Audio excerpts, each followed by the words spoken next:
All right, welcome everybody. We will be continuing where we left off, reviewing the video, um, Why Moral Realism is Almost Certainly True by Andrew Chapman. So first, let's just wait until people start showing up. And I forgot to throw this into Discord for people to know that I'm going to be live there. If you don't know, let me throw the link in. You can check the description for this video, and there is a link in the description to my link tree, and that's just a collection of links, and that includes, or at least it should. Let me actually check that. I'm going to check my link tree. In fact, I'll show you. I set it up, and I'm very happy with how it turned out, like aesthetically. Might as well just show you. Okay. Let's see. Oh, I had the other one off stage. I can bring it back. There we go. Let me switch it to this one. So check it out. So you can see there, I've got links to all my stuff. And yeah, it does have Discord. I've got the various methods of supporting me if you want to throw some support my way. This still has not been a profitable venture for me, despite 2 years of blogging and 1 year on here. It takes a long time to grow, and I haven't really put a lot into advertising. And I'm starting to try to fight to get over that revulsion at the idea of saying, like, hey, like, hey, if you want to give like long-term support, there's ways of doing that. I got a Substack and all that kind of stuff. I hate doing that. And see, I don't even want to dwell on it. It makes me uncomfortable. But what I was going to point out is I got a Discord here, so you can check that out. And that's a link to the Discord community that I have. So go check that out, and I just let everybody over there know. It doesn't force everybody on the server to get pinged and bothered. You could basically opt in to getting pings if you want to see stream, like get notified in there if you want to see streams or if I post a new blog post, that sort of stuff. So you can follow my stuff there. What else we got? Got my academic site there. I got my blog there. You can go check out my blog. And the last part of my critique of Bentham's newsletter on moral realism is on there. You can see that's the most recent. Got a few other things here. This was a fun one that you can see. Are people who claim moral realism is unintelligible, rude, liars? It's still showing the old one. It's not showing that, is it? Let's see if it will switch. Yeah, there we go. So here you see this was a fun one. So you can check out my blog. You could subscribe over there. What happens if I kill that? Oh, it takes me back. Cool. Alrighty. And let's go back to this. Well, I guess I'm getting practice using the features here. I'm a little technically goofy. So yeah, do check that out, and you can see all the stuff. I know I haven't been on TikTok in a while, and I will be back over there too. And I keep saying this, I will eventually post those there too. I don't know what my reluctance to do that is. It's not like I ended up having horrible discussions. I thought they were pretty good discussions that, they could go pretty amiss if you end up having bad interactions with people. Anyway, so enough of that. So we're going to get into the Chapman video, but let's see who's in the comments. Just got one. That's it. Hey, how's it going? Maybe this is not a good time for streaming. People aren't up for it at 7:44 on a Monday. I don't know. I guess we'll see. All right, so let's go back to the video review.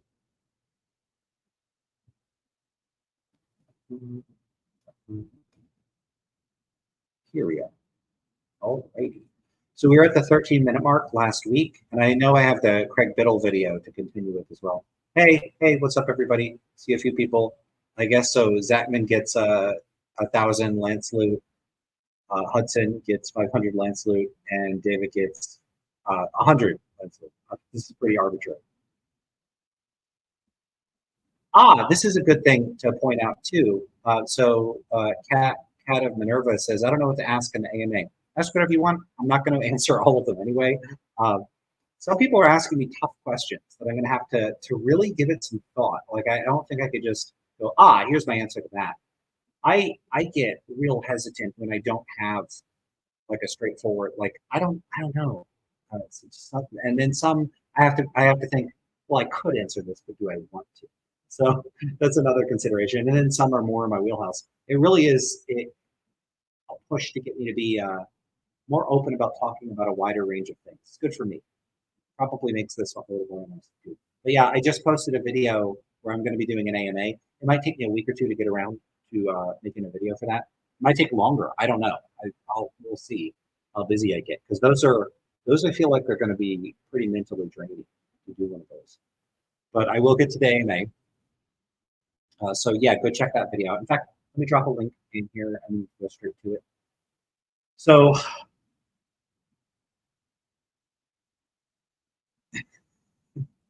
this is funny. I got a hey besties, but this is a funny from Kevin. Can you remove the outro music? I always fall asleep to your video and then it wakes me up. What?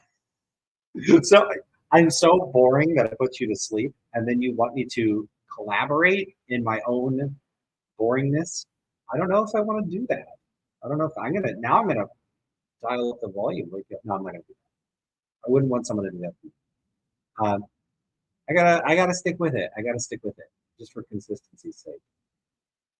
All right. What was I gonna look up? Oh yeah, the AMA.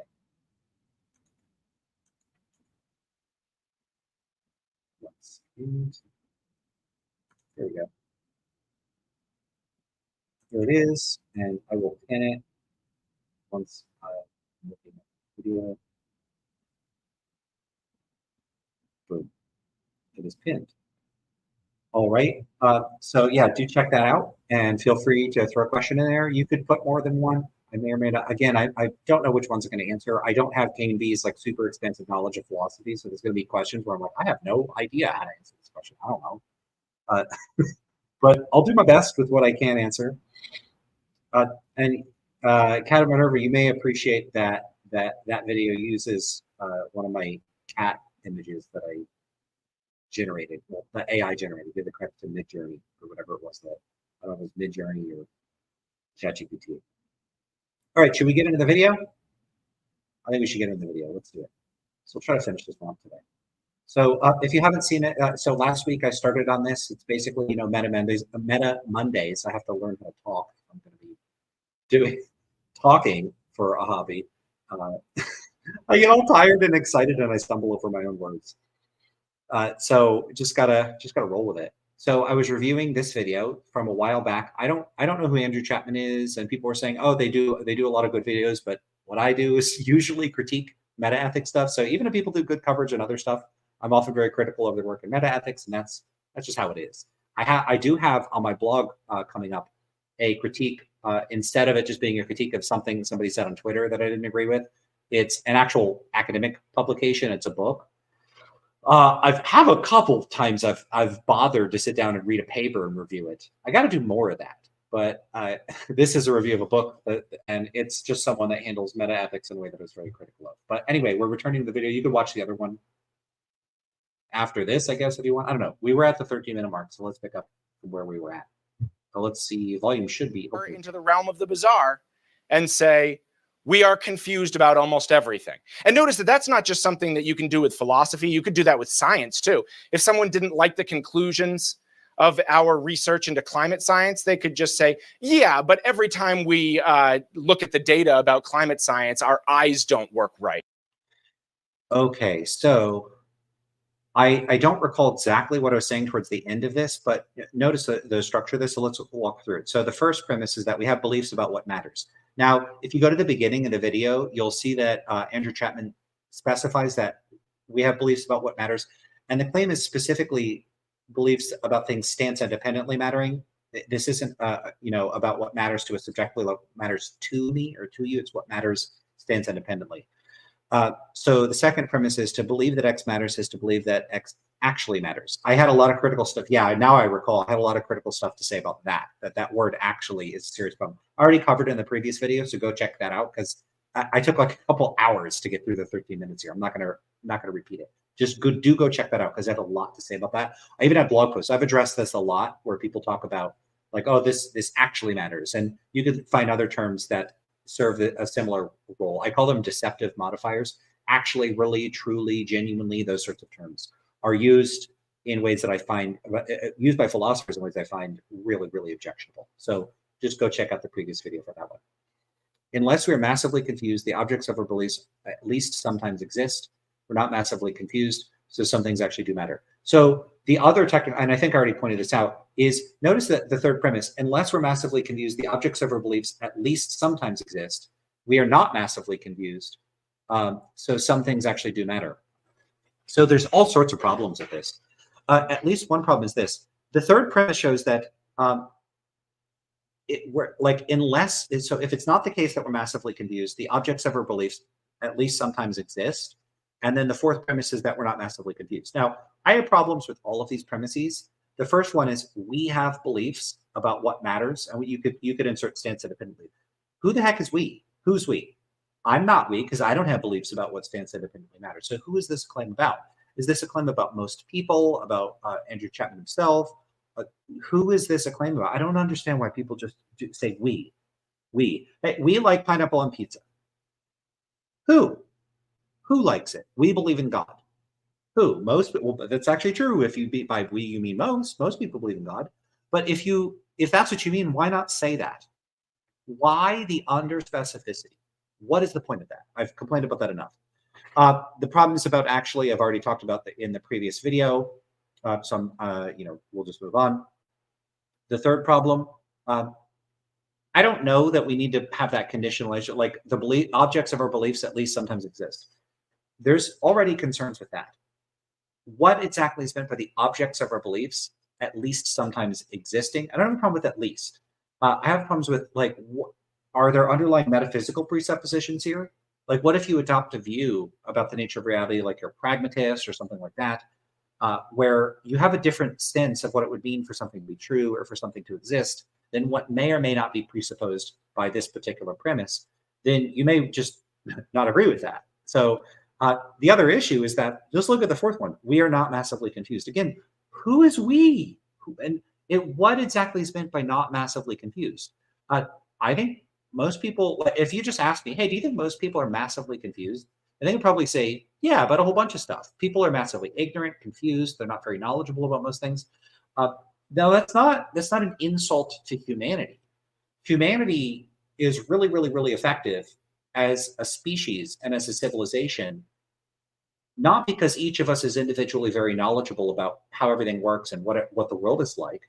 Most people don't study philosophy. Most people don't have a good sense of what the sort of metaphysical options on the table are. And by most, I mean like more than 99%. We're talking almost nobody really thinks very seriously about these big philosophical questions.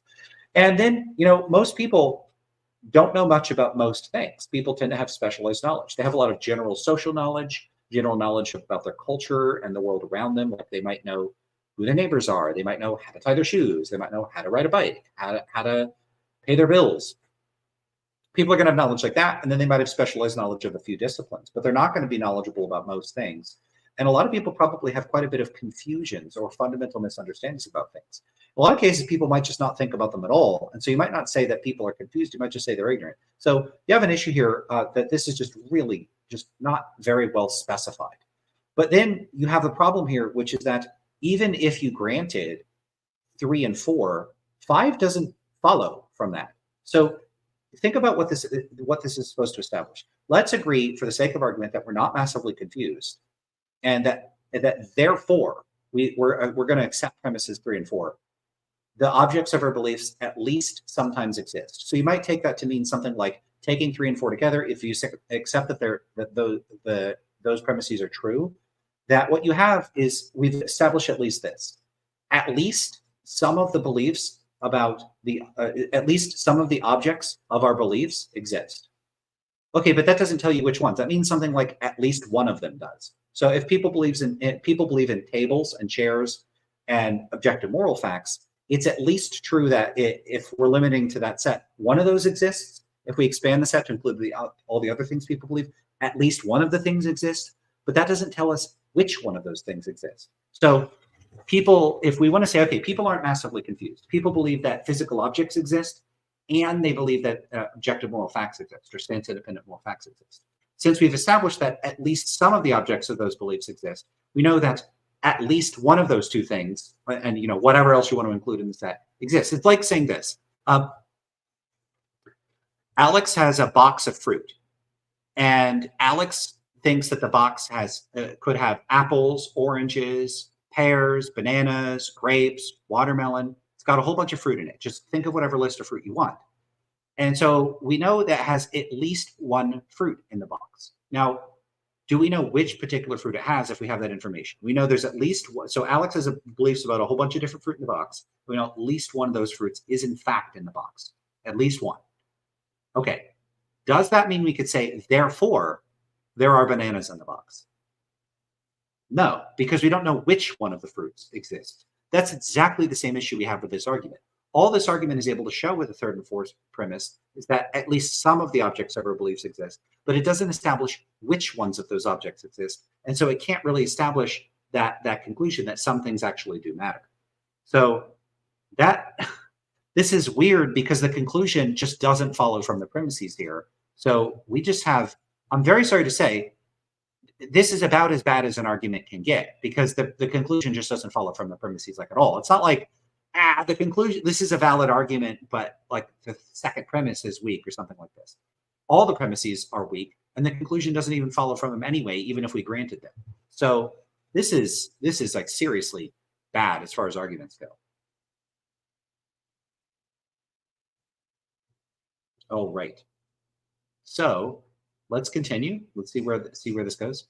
Right. Or every time we perform experiments that show such and such about chemistry, the equipment is breaking down. You could do that. That's possible that that's happening. Similarly, you could say every time we think anything or interact with anyone, we're just getting it wrong. Could say that, but it's improbable. But wait a minute, you might say at this point. Isn't tolerance a good thing? And tolerance requires us not to think that there are moral facts or facts about what matters, because if we did think there were moral facts or facts about what matters, that would require us to be intolerant of other people's differing positions. No, I say. In fact, if tolerance matters, that's also going to prove that moral realism is true. Now, an aside, I don't think that tolerance matters. I'm on record in videos and stuff arguing for the position that tolerance is often a bad thing. But a lot of people do think tolerance is a good thing. So if you think tolerance is a good thing, this argument will have some purchase for you. Anyway, if you think tolerance matters, then notice that you think something matters. So if it's important to be tolerant of people's differing beliefs about what matters, then there are things that are important. And if there are things that are important, then there are things that matter. And if there are things that matter, moral realism is true. So you can't assert the importance of being kind or tolerant to people with differing beliefs without asserting that people who say tolerance doesn't matter are just wrong. All right. So this argument works. There's not really a problem with this. There is a bit, I still don't like that it's not explicit about saying stance independently matters or matters in a realist sense. So if you have this issue here where someone might hold this view that you have a stance independent moral obligation to be tolerant of others. And if it's true that you have a stance independent obligation to tolerate others, then it's true that there's at least one stance independent moral fact, assuming we grant that that is a moral fact. So if you have a stance independent moral obligation to tolerate others, then it's true that there's at least one stance independent moral fact. And if it's true that there's at least one stance independent moral fact, and we add in some premises about if there are stance independent moral facts, that's just what we mean. That's at least included in our notion of things mattering in a stance independent or realist exclusive sense, then it's in fact true that there are stance independent moral facts because we have this one about tolerance, an obligation to tolerate others. So that's true, but who is this an argument against? It's against a person that it's a hypothetical person that thinks that there's a stance independent moral fact, also may or may not want to deny this, but then might realize, oh, I actually do think there's at least one stance independent moral fact. So this might be useful for demonstrating to someone who already endorses realism that they apparently endorse realism without realizing it, or do it so in a way that contradicts their putative commitment to anti-realism. So if you're trying to catch the prospective person in a contradiction who would agree with the first premise, which keep in mind again about what stance independently matters, this works for that purpose. This is not going to have any dialectical force against somebody that doesn't think that there is a stance independent moral obligation to tolerate others, though. So this only has force against, I guess you could say, confused moral realists. So if this is an argument to say, hey, some people are moral realists and are confused and don't realize it, or conditionally, like, because I don't know how many people meet these conditions. If a person it meets these conditions, then they're a confused moral realist that doesn't realize they're a moral realist. That person, in order to be consistent, ought to be a moral realist. Of course, there's that phrase, one philosopher's modus ponens is another's modus tollens. That person could resolve that lack of reflective equilibrium by just rejecting the first premise. And I guess I don't think we have a stance independent moral obligation to tolerate others. They might just say, relative to my own moral standards, I think we should tolerate others. Boom, problem solved. You don't have to resolve this by way of coming down, like, there's a contradiction here. There are no stance independent moral facts. There is a stance independent moral fact that you have an obligation to tolerate others. Person could say, okay, well, one of these has to go, and they could just reject the second one and stick with being an anti-realist. So I don't think this has a lot of dialectical force. It's certainly not some sort of like generally strong argument for moral realism or against anti-realism, because the only people it has any sort of force against are just confused people that aren't thinking clearly about the issue. Okay, let's keep going. Let's look at the next one. Premise one. We have made, or we could have made but didn't, or we can make in the future moral progress, meaning individually or collectively as a society or a nation. I don't see the point of all these distinctions. We can, or we could have, or we may in the future. I just say moral progress has occurred. That seems fine. Or a world, we can get better, or we have gotten better, or we had opportunities to get better and we didn't, but it was possible to have gotten better. So, for example, I imagine that most of you think that when the United States stopped legally promoting owning African people, that was a good thing. I agree with you. I imagine that most of you think that the passage of the 19th Amendment, which stopped denying women their moral right to vote. You got the standard thing here of normative entanglement. So for those of you who aren't already familiar, when I talk about normative entanglement, I talk about the conflation between meta-ethical considerations and normative considerations. So someone that is trying to present an argument for moral realism may give the impression that if you reject moral realism, then you don't approve of the ending of slavery, or you don't approve of, improving human rights and passing civil rights legislation that makes things better for people and improves equality in the world. Which isn't to say anything has made the world perfect, but at least regarding those things as morally good. So the implication here is, hey, if you want to be an anti-realist, then you don't really think those things are progress. This it's not true. You could think these things are progress. You could think they are progress relative to your moral standards. That just is not an issue for an anti-realist. So anti-realism doesn't have a problem with progress at all. Think about all the kinds of progress you can make where there is no stance independent standard that obligates you or anyone else to comply with that standard independent of your goal standards or values. Just think of something like a video game. Can you make progress in a video game? Can you get like 72% through a game? Yes. Do you have an obligation to do so independent of your goals or desires?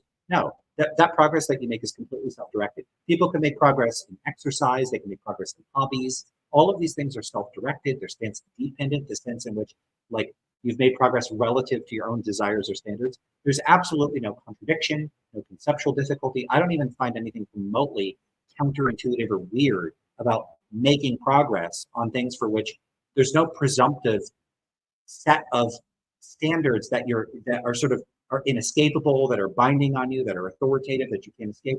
These are self-legislated standards, and you still can make progress with respect to them. So, if I were going to make a standard sort of analytic philosophical argument, I'd say, look, whoever I'm presenting the argument to, probably already agree that there's all sorts of instances in which you make progress, what you would regard as progress, in like with respect to standards of evaluation that are clearly not stance independent or objective. There's things that matter to you, and you can make progress with respect to them.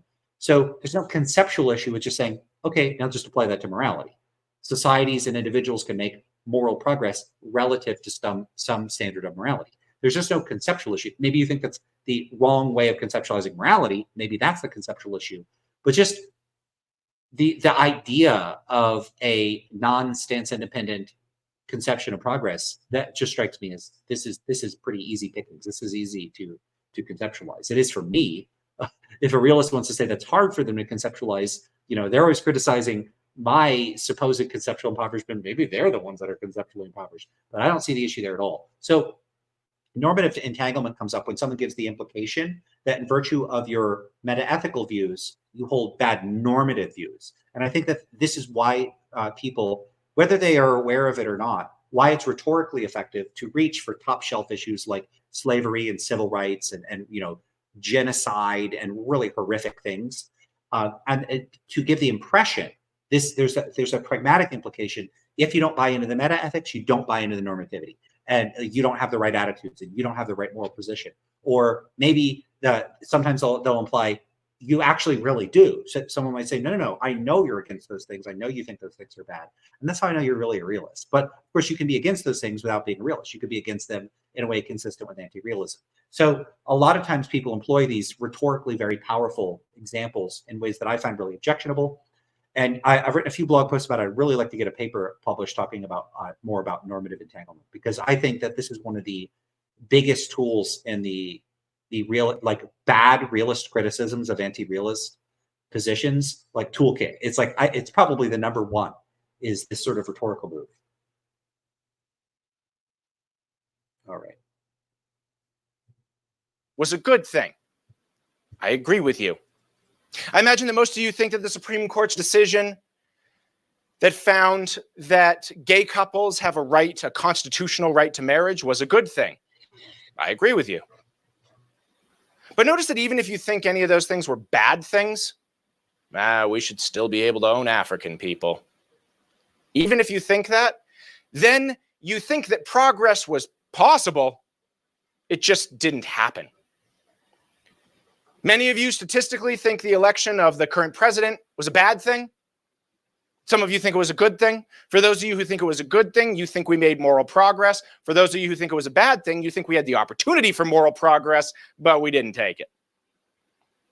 But that possibility or actuality of moral progress requires that some things actually do matter. Wait, why? It requires that some things actually do matter. This is just totally a trivial tautological claim, because when you unpack what's being said here, we have made or could have made or can make moral progress by stipulation. The only sense that of progress he's talking about is progress with respect to stance-independent moral facts. In other words, stance-independent moral progress. So for that first premise, it's something like we have made or could have made or can make stance-independent moral progress, or moral progress in a way exclusively of a realist conception of progress, something like that.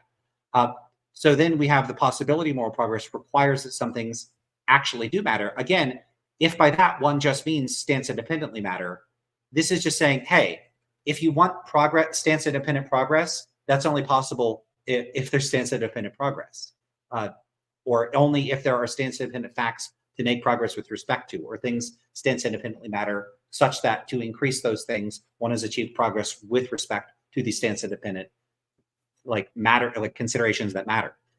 This is all just a way of baking one's conception of what progress requires into one's premises so that one gets the conclusion that you're only going to have progress if realism is true.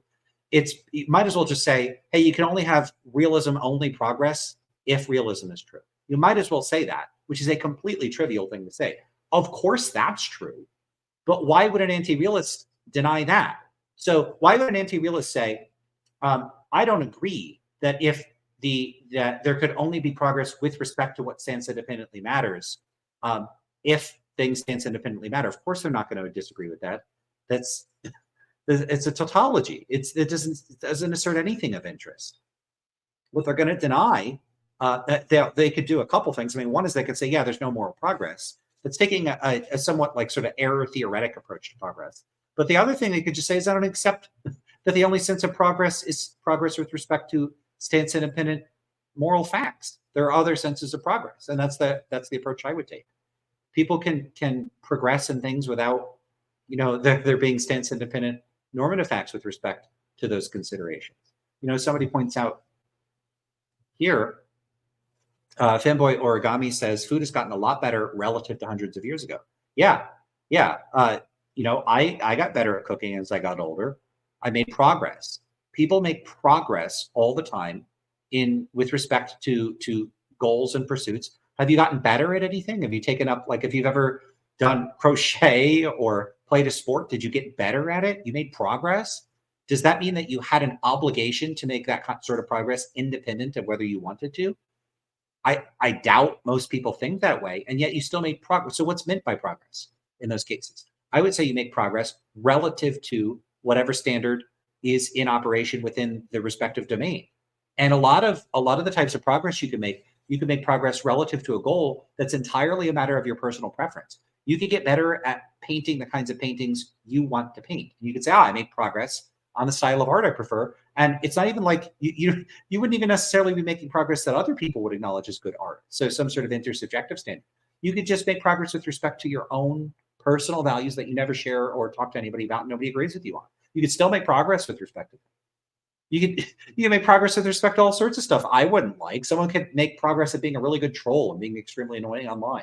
You could, like, I don't even see how that would even enter somebody's mind that the only kind of moral progress that we're going to talk about is progress in the realist sense. This just seems presumptuous, and it's just like, what's the objection here going to be? That the other kinds of progress aren't real progress? Well, then I would just say, yes, they are.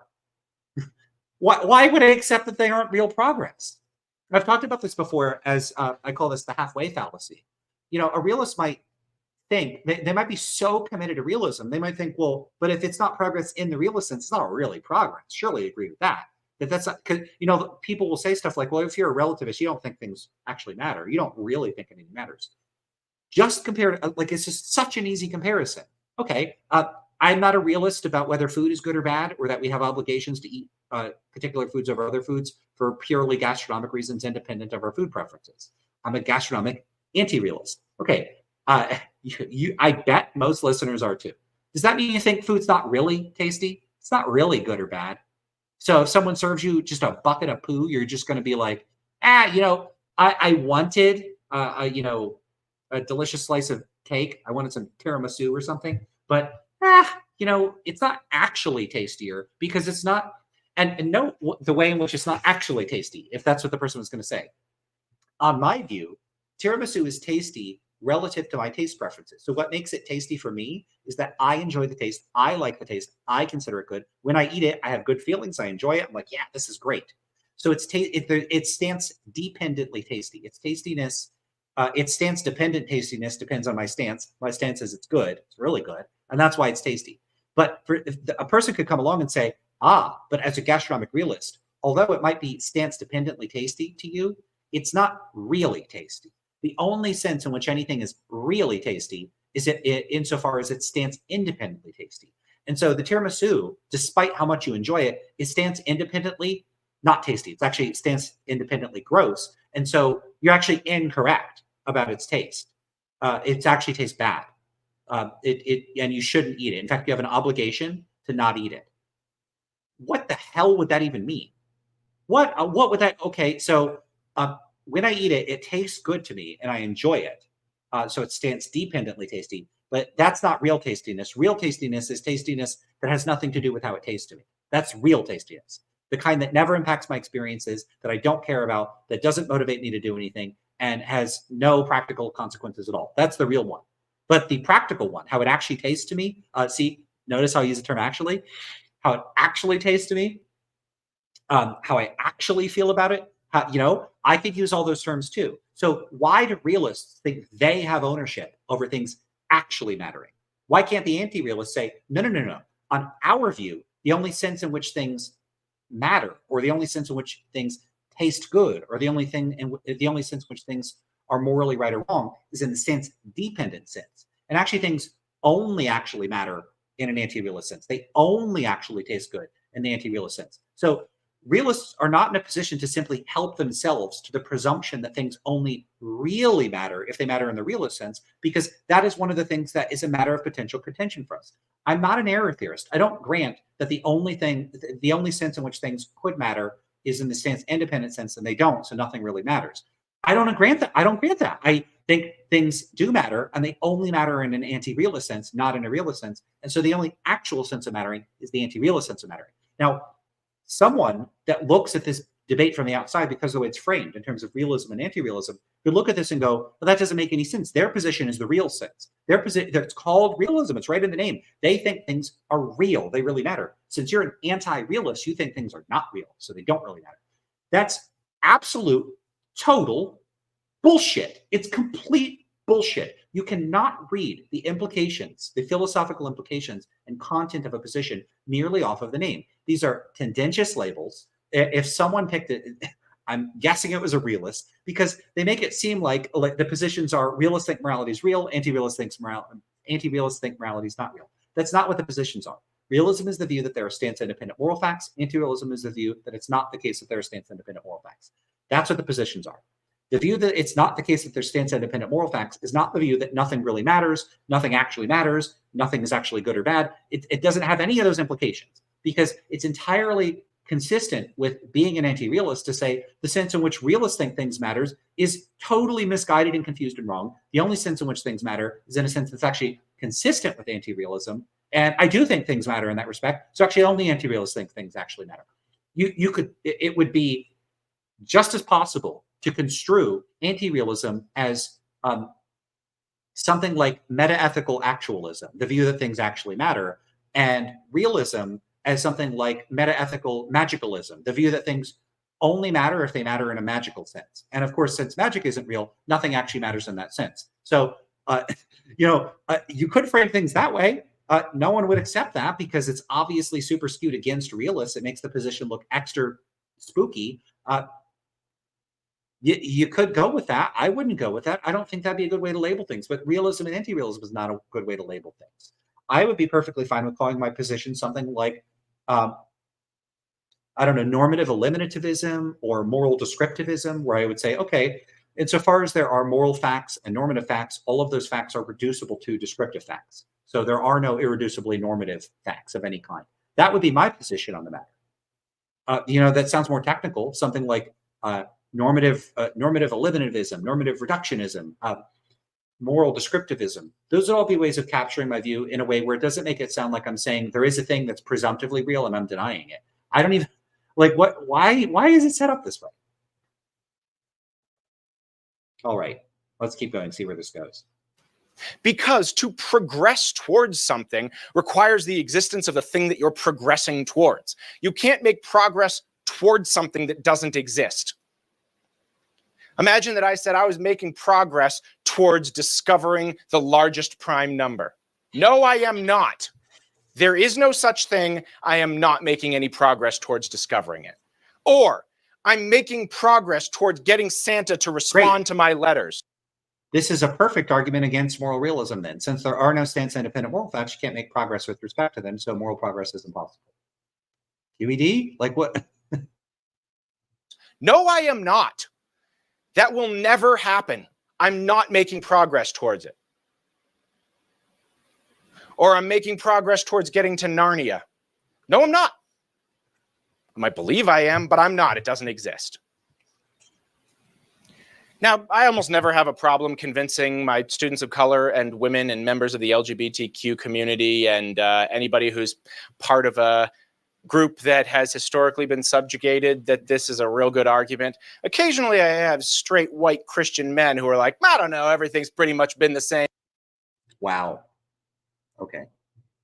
All the time. But I don't think that's any of you.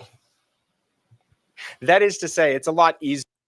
This is really heavy-handed. I don't like that at all. That's saying, hey, in virtue of those characteristics I described, if you don't accept this argument, you might be a bad person. This is very heavy normative entanglement. Easier to recognize that we made progress if you are a member of a group that has been on the ground concretely affected by that progress. Clearly. It's not to say white men are deficient in some way. Let's look at the next one. We use reasons to move around the world in practical terms. Yeah. So I don't have much to say about the last point other than there's some degree of normative entanglement there that's basically saying, you know, most people accept this as a good argument. And hey, if you don't want to accept this as a good argument, then you're like in the normative moral crossfire. You might not be a good moral. I think that's an implication there. And I think it was pretty heavy-handed. And I don't think meta-ethical arguments should be entangled that much with normative considerations. Yes, you all managed to get here. You all manage most of the time not to get hit by buses. And I'm going to take this back a couple seconds. I really need a drink. I didn't start this with a drink, and I'm a bit thirsty. So let me go take care of that, and I'll be back in a minute. Why don't you know what? Why don't I just play this, and then I'll just return to the commentary. That'll tie my hands, so I'm not stopping it every 2 seconds anyway. So let's keep going. To move around the world in practical terms. Yes, you all managed to get here. Let's look at the next one. We use reasons to move around the world in practical terms. Yes, you all managed to get here. You all manage most of the time not to get hit by buses. But number two, we could only use reasons to move around the world in practical terms if those reasons were accurate. You can't just use inaccurate reasons about where things are positioned in the world and be successful. Every once in a while, you might end up being lucky. Like if you manage to get a map that is so bad that the wrong road gets you to the right place. But most of the time, if you're using inaccurate reasons about where you ought to go in order to get to where you're trying to be, you're going to end up in the wrong place. But the accuracy of reasons presupposes that some practical moves matter more than others. If I'm trying to get out of this room, the practical move, and by that I just mean physical movement, of going that way, or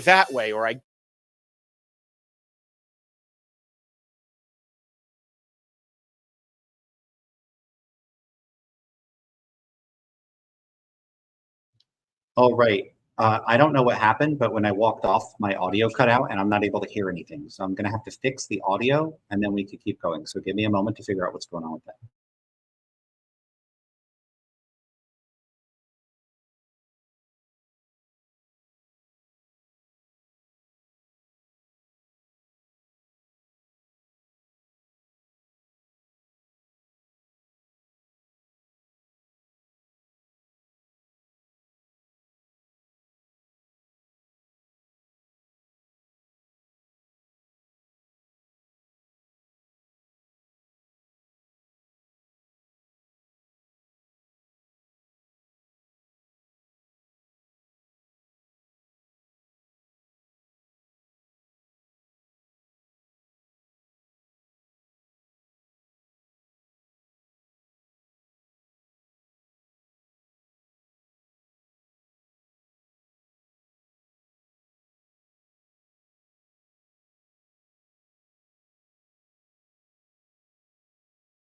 guess out the window. All right, I got it fixed. I have no idea what happened, but unfortunately that meant I didn't hear any of this. So I'm so sorry. Now I messed up the stream. All right, and I still didn't get my drink because I had to go fix the audio problem. So let me go get a drink and I'll be right back. Let's look at the next one. We use reasons to move around the world in practical terms. Yes, you all managed to get here. You all manage most of the time not to get hit by buses. But number two, we could only use reasons to move around the world in practical terms if those reasons were accurate.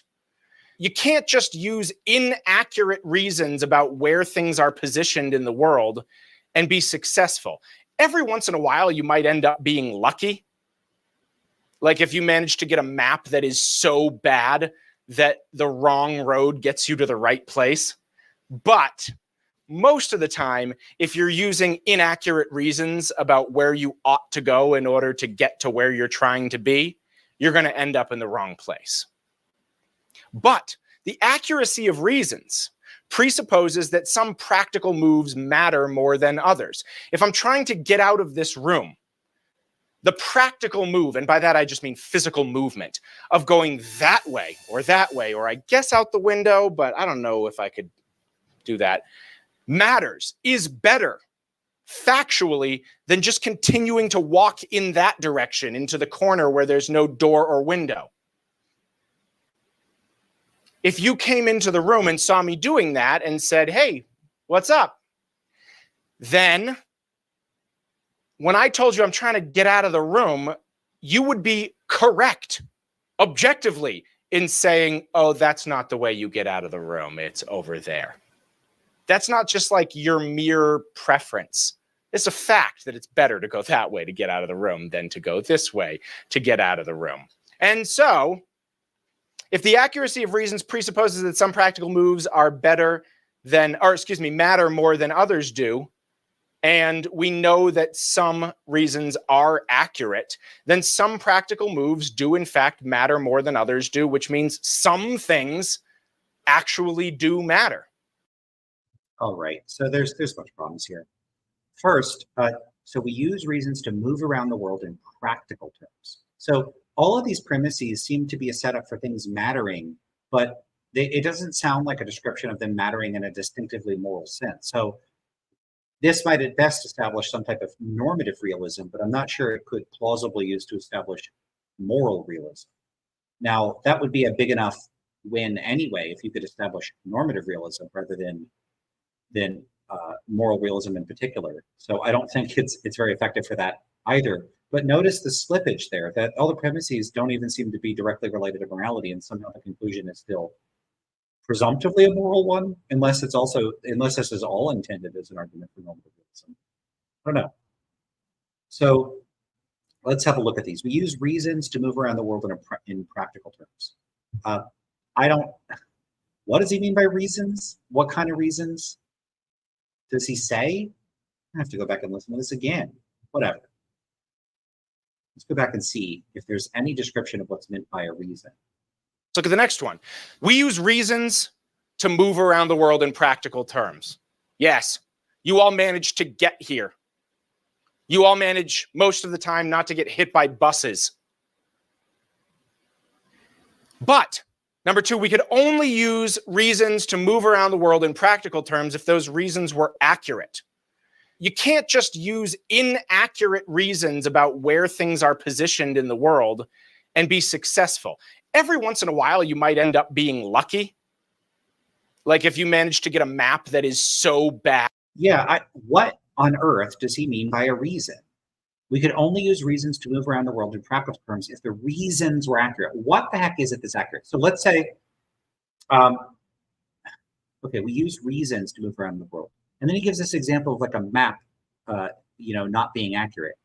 But like a map provides descriptive information, not normative information. It doesn't tell you where you should go. It just gives information about a location. So we use reasons. Are these normative reasons? Are these descriptive? What exactly does he mean by reason? So then we get to, okay, you can only use reasons to move around the world in practical terms if the reasons were accurate.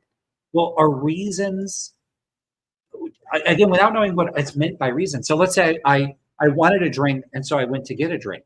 Could I only get a drink if my desire to get a drink was accurate? That sounds like a category mistake. Like I could only get a drink if I could successfully locate a drink. That's true, but that's a descriptive fact. It's not saying anything about whether I have a reason to have a drink or I ought to have a drink, or whether my desire itself to have a drink is accurate. So this is very strange. This is real weird and real unclear. Wow. That the wrong road gets you to the right place.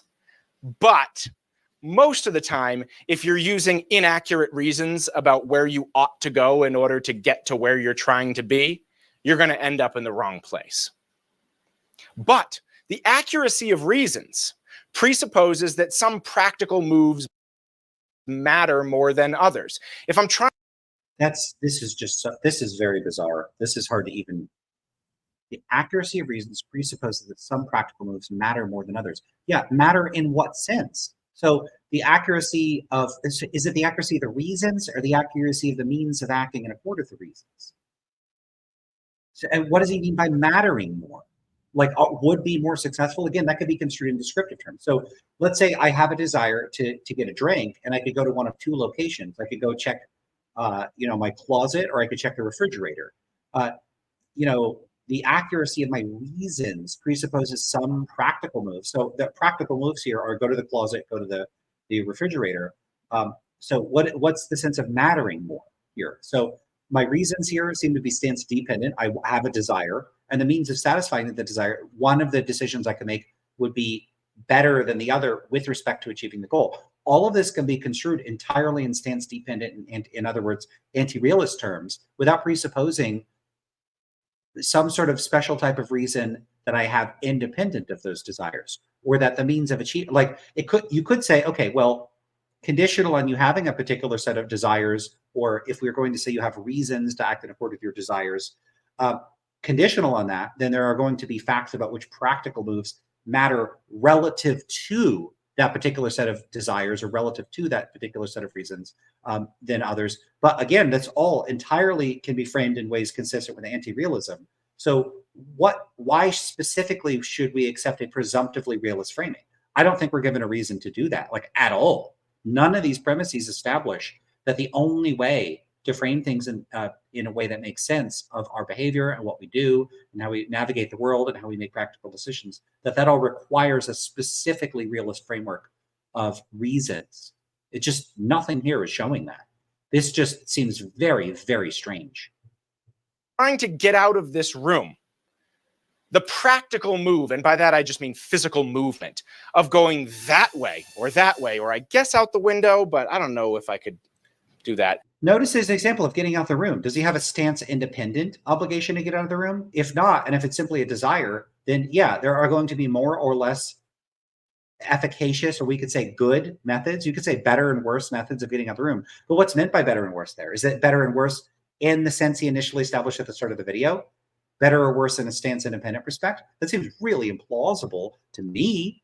And it probably does to you. Like if a person decides they want to leave a room, is it the case that they have a stance independent obligation to leave the room? And if so, do they have, never mind if they want to leave the room or not, do they have an obligation to either leave the room or not leave the room, independent of whether they want to leave the room? Because that's the only way this is going to support realism. Otherwise, the example itself seems to make way more sense if you're an anti-realist, because your desire then is setting the conditions for the better and worse ways. So you want to get out of the room, and there's better and worse ways of doing that. And insofar as you have a reason to leave the room, it's because you have a desire to leave the room. If you don't desire to leave the room, why the hell would you have a reason to leave the room? This example just seems to backfire. This is real weird. This is real weird. Matters is better factually than just continuing to walk in that direction into the corner where there's no door or window. If you came into... So again, let's say you desire to have a drink. There are going to be better and worse ways, and it's objectively true, stance independently true, that some of the actions you take would be more conducive to the goal, and some of the actions you take would be less conducive to the goal. It sounds like he is conflating the fact that conditional on a desire or a goal or a stance-dependent reason, that there are stance-independent facts about, descriptive facts about what means would be more or less conducive to achieving the goal. It sounds like he's conflating that with there being stance-independent normative facts themselves. This seems like a common conflation to me. I do see this a lot. If you're a moral anti-realist or a global normative anti-realist like me, I don't think there are any facts about what's good or bad or what I should or shouldn't do or whatever that are true independent of my own goal standards or values. However, I do have goal standards and values, and there are stance-independent descriptive facts about what would be more or less conducive to achieving those goals or desires. Why would I deny that? Of course, there's better and worse ways for me to get a drink. I'm not going to get a drink by slamming my face into the wall. I am going to get a drink if I go over to the fridge and I get the bottle of tea out of the fridge. Then I get some tea. If you're wondering if it's beer, it's not beer. So like, yeah, there's stance independent facts of that kind, but no, those are descriptive facts. So let's say you have let's say there's a tiger and there's lots of food in the jungle and there's not a lot of food in the plains. And the tiger is hungry and the tiger wants food. Are there facts about where it would obtain more food? Yes, it's going to obtain more food in the jungle than in the plains. Are there facts about is it true that if it goes into the jungle, it's more likely to achieve its goal of finding food than if it goes into the plains? Yes. You see, there are stance independent facts in that case, but they're facts about what would be conducive or more or less conducive to the goals of the tiger. Those are descriptive facts, and they have nothing to do with normative realism of any kind, moral realism, or any kind of normative realism. I don't know why people mix these up. It seems pretty clear to me, but for some reason people mix them up, and I think they're being mixed up here. Into the room and saw me doing that and said, "Hey, what's up?" Then when I told you I'm trying to get out of the room, you would be correct objectively in saying, "Oh, that's not the way you get out of the room. It's over there." Yeah, I agree. Also has absolutely nothing to do with normative or moral realism at all. Yep. There are objectively correct and incorrect ways for like a human that can't smash through walls to get out of the room. Typically, it's going to be through the door or through the window, just like you said. Again, descriptive facts. Those are not normative facts.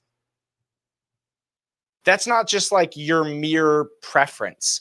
It's a fact that it's better to go that way to get out of the room than to go this way. Yeah, again, see the conflation here. Okay, so I prefer having a pizza that's not burned versus a pizza that is burned. Does that mean that it's a matter of preference that if I put a pizza in the oven and put it in there for 5 hours on 800 Celsius, that I'll get exactly the pizza I want? No. The fact is that's going to burn the hell out of my pizza. It might start a fire, right? So that's a fact. So the mere fact that there are descriptive facts that are themselves not a matter of preference and that it's not a matter of preference what actions will achieve your preferences, it doesn't mean that there are facts of the matter about what your preferences ought to be, or there are facts of the matter about what you ought to do independent of your preferences. Those are just different things, and they're just clearly being mixed up here. It's very frustrating to listen to get out of the room. And so, if the accuracy of reasons presupposes that some practical moves are matter more than others do, and we know that some reasons are accurate, then some practical moves do in fact matter more than others do, which means some things actually do matter. Yep, just doesn't follow. So if all of the premises here are consistent with anti-realism, and if the conclusion it would by actually do matter means stance independently matter, then the conclusion doesn't follow from the premises. If the premises include the presumption that the only sense in which you have a reason or things matter more is in a stance independent sense, this is just question begging, and I would reject those premises. So this is either begging the question or the conclusion, or the conclusion doesn't follow. It's one or the other. This doesn't work as an argument at all. I like this one a lot because it's so concretely evident to us. When you look around the world is structured, at least quite a bit of it, in terms of possible moves that you can make in the world. You see, when you see the corner of the room, that it is not the way to go. You don't even have to consciously reason about it. You see it as not the way to go. And if something is on fire, you see it as something to get away from. Let's look at the next one. Whoa, the argument from intellectual success. Hold on. Let's go through that again. And if something is on fire, you see it of the room that it is not the way to go. Structured, at least quite a bit of it, in terms of possible moves that you can make in the world. You see, when you see the corner of the room, that it is not the way to go. You see, when you see the corner of the room, that it's not the way to go. What? What the hell? You're not seeing the normative fact. Is that, look, first of all, you're seeing it's not the way to go. I just don't buy that realists see facts. If that's meant literally, I think that's straight cuckoo bananas. No one is seeing normative facts. That's not how vision works. vision. We detect light with our vision. You detect that part of the electromagnetic spectrum. You're not detecting moral facts unless they're made out of photons. They're not. That's silly. If it's meant as a metaphor, what the hell is a metaphor? You're perceiving the normative fact itself? No, you're perceiving a damn door or whatever it is the example is. You're perceiving that. And then in consideration of your goals, you recognize, get like with a whole bunch of cognitive processes going on, these actions would be conducive to my goals. These actions would not be conducive to my goals. Now, do I know that that's what's going on in other people's heads? No, I don't know. Maybe they have weird realist stuff going on. That's what's going on. That's what I think is going on in my head. When I make decisions about, oh, that's not a right way to get out the door, I'm thinking that's not going to achieve my goals. That the other thing is going to achieve my goals. Like, look, I'm picking up my glass, picking this up. I'm not making judgments about like what the stance independent normative facts are. I'm making decisions about like what to do because I want to. I'm acting on my motivations because I want to. Now, note, realists will frequently depict anti-realism as this really silly, weird view that totally gets human psychology wrong. I think my proposal for how people are motivated by their desires and act based on their goals and their judgments about what they should or shouldn't do are relative to those standards is a far more natural, sensible way of characterizing human psychology. And that it's actually the realist conception of human intuition and human psychology and human motivation that is profoundly weird. It might involve people having really weird metaphysical beliefs. It involves a weird detachment between motivation and the facts. It's all sorts of strange. I find it super duper duper strange. Personally, again, notice how I say I find it. I try to make a point of telling you if something seems a certain way. You seem to say it seems to me. So I try to do that. A lot of philosophers are in real bad form of constantly saying, we think this, it seems this way, this is intuitive. This is all, I'm just going to say, bad philosophy. These are analytic philosophers that say these sorts of things. They should know better. They should know better than to be so damn non-specific, non-rigorous. Why can't they say, I think most people think this way. I think most people that reflect on the matter think this way. I think most competent speakers of a language use the language this way. Why not say that? Why say we? Why say we? Why be non-specific when it matters? And I think it's because a lot of them are sitting on their hands, assuming they don't have to do any of the work to demonstrate the sorts of claims that they make. It's a bunch of armchair just flying by the seat of their pants, making claims, and these are half the time these are empirical claims, and they don't give a shit about the empirical facts. It sure seems that way to me. So if they want to object, let them come on my channel and tell me, no, they do care about the empirical facts. Come talk about it. Because I almost never see them doing this. And it's really frustrating for people to go around saying, this is the common sense view. Most people think this. Everybody thinks this. We think this, without anybody engaging with that research. And you have a whole movement in philosophy, experimental philosophy, dedicated to saying, is that true? And rather than this being widely heralded as yeah, okay, this maybe, if you're for philosophy, you don't have to find it exciting. You think experimental philosophy is boring and mostly pointless. Okay, but there are philosophers who go around saying these sorts of things. If another philosopher comes along and says, hey, can we at least just go check if that's true? Why isn't that heralded as, if not the most exciting thing in the world? I find it very exciting. Okay, good for you for checking that empirical claim. That's a cool thing to do. Might as well check it. But it's not treated that way. It's treated in a variety of ways, but a lot of times it receives a rather cool reception from philosophers who are super dismissive about it and find all sorts of ways to say it doesn't matter and it's stupid and it's pointless. And it's really just a huge bummer. Yeah, I don't like it. I don't like it.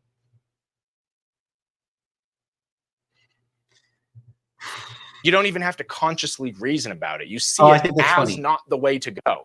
And I like this example. Tony is catching me being a hypocrite. This is quote, this is bad philosophy rather than I think this is bad philosophy. Well, not everything I think, I'm going to say I think. Come on. Oh, I really mean this one. Like I mean it in the stance independent respect. Oh, no.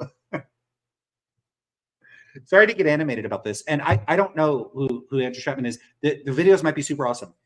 I really, when I make these sorts of critiques, this is like defending anti-realism against objections to it. That's my passion. I really don't intend this to be a critique of the person making the video. Again, I don't know who they are.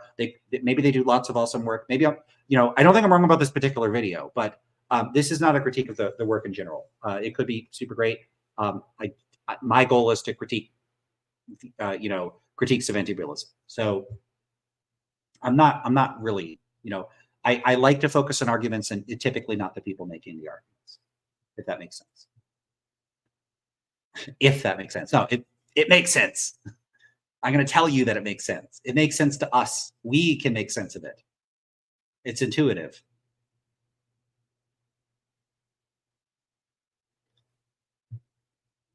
All right, cool. And if something is on fire, you see it as something to get away from.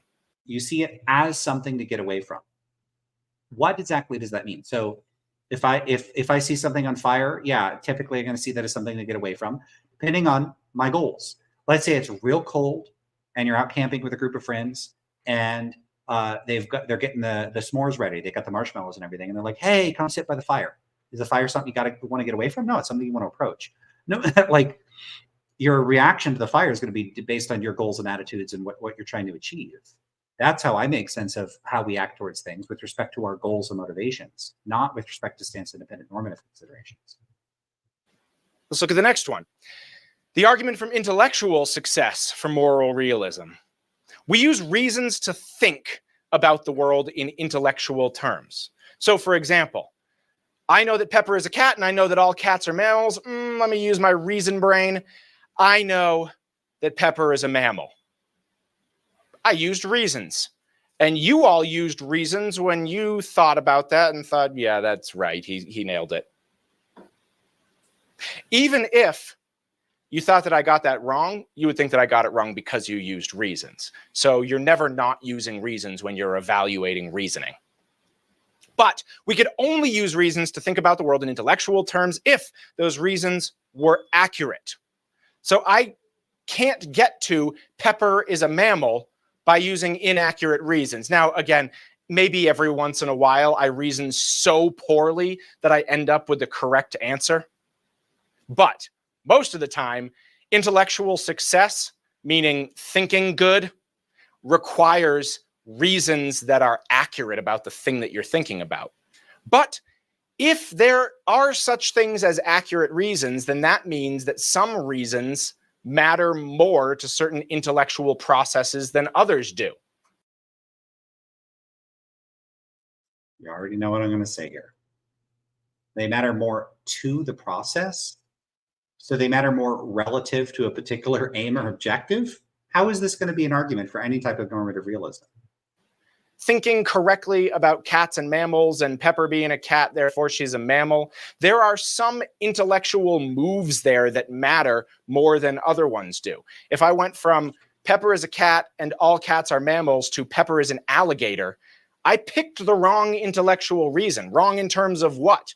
Wrong in terms of it's mattering to the process that I'm engaged in. What? Is that why it's wrong? It's wrong because the way in which it matters to the. This seems like it's trying to twist descriptive facts into pretzels and get a normative fact out of it. And I don't think that works. Therefore, some intellectual moves matter more than others do. Conclusion, some things actually do matter. Yeah, so there's not much to say on this. This is a repackaging of the previous argument in slightly different terms. In fact, someone says exactly this. Jimothy says, this is just the same argument in different words. I agree. It's just the same argument in different words. It's not meaningfully different from the previous argument. And it has all the same problems as that one.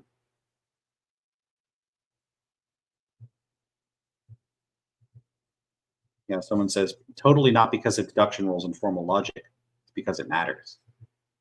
Yeah, I mean, you could parody this by saying that, you could prove normative realism by pointing to chess moves. And you could say something about how, some chess moves are better than others. So that proves that, and this is because the process of making a better chess move involves making a decision about what move will matter more with respect to, winning the game. And so therefore, because some chess moves actually do matter, then some things actually do matter. So, chess proves normative realism. And since he's already blurred the distinction between normative and moral realism, you could even just say, some chess moves matter more than others. Therefore, some things actually do matter, and then we could just slip in morality there. So some chess moves matter more than do others. Therefore, some things actually do morally matter, stance independently. Like this, I mean, you could do a satirical version of the argument, and I think that's a problem. Let's look at the next one. Premise 1. We act as though things matter a lot. We can't. Oh boy. I gotta stop on this one. Oh my God.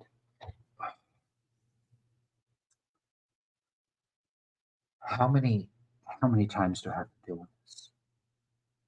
How many times do I have to deal with this? How many? It's I see tweets like this like every day. All right, let's just deal with it. I'm sorry. I still need to. I'm sorry. Oh, give me a second. Deep breaths. Don't start yelling.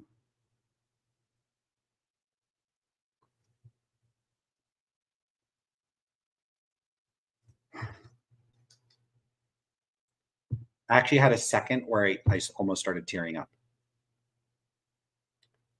Okay, let's just hear it all, and then I'll come back to the beginning. Oh my God, it'll give me more time to process this.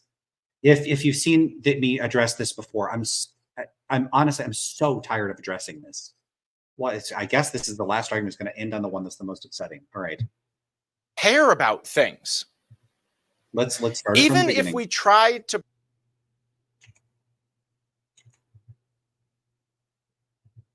do. Conclusion, some things actually do matter. Let's look at the next one. Premise 1. We act as though things matter a lot. We care about things. Even if we try to pretend that we don't care about things, we care about pretending that we don't care about things. Find yourself someone who claims to be a nihilist and watch how vociferously and loudly they defend nihilism. What the hell are you doing? If you're a nihilist, just lie there and starve to death. Anyone who's really a nihilist dies quickly. Because why breathe? Why eat? If there are no reasons, then there are no reasons. Hare talks about a student who he had who really badly misread Camus' The Stranger and thought that it was an argument in favor of nihilism. It's not. I'm sure you all had acceptable enough teachers when you read that book, if you've read it, to recognize that our main character is not supposed to be a hero. He's supposed to be a... Whoa, hold up. Did he just say, hold up? It's not. I'm sure you all had acceptable enough teachers when... Acceptable enough teachers to show that that there's something wrong with anti-realism? Did I just hear that right? Are you kidding me? Are you kidding me? Like, it's one thing to say acceptable enough teachers to interpret the passage correctly. I hope that's the implication there. Like competent enough teachers not to foster misinterpretations of a person's point. I really hope that's the implication. And not that like an acceptable teacher is one. Okay. When you read that book, if you've read it, to recognize that our main character is not supposed to be a hero. He's supposed to be a cautionary tale. He's gross and awful. Is the idea that I mean, I'm familiar with the passage because Don Loeb has talked about it. But I, it's not fresh enough in my mind to know if the implication here is supposed to be that I'm supposed to think an anti-realist is like some kind of awful person. Of course, there's a big difference between a nihilist in the sense of someone that thinks like nothing matters and there's no value, and someone that is an anti-realist and thinks, nothing stands independently matters, nothing stands independently has value. There's a big difference there, because the former is a subset of the latter. That's a type of anti-realist you could be, but so if the criticism is of the former and not the latter, note that kind of view involves certain sorts of potentially significant normative considerations and not just metaphysical ones, and that's really the problem. And it's going to have practical consequences. So if those are being mixed up or conflated here, that's going to be a big, quite a big problem. So, but I do think that part about, acceptable teachers are teachers that are fostering accurate interpretations of the passage, not like teachers that prompt you to reject anti-realism. I'm not 100% sure of that, but I think that's the more charitable read. And the other read would make me pretty grumpy. I'm already pretty grumpy, but so let's be charitable and I'll be a little less grumpy. Anyway, the student that Hare has misreads the stranger and starts running around loudly yelling about how nothing matters. And Hare goes, "This is weird."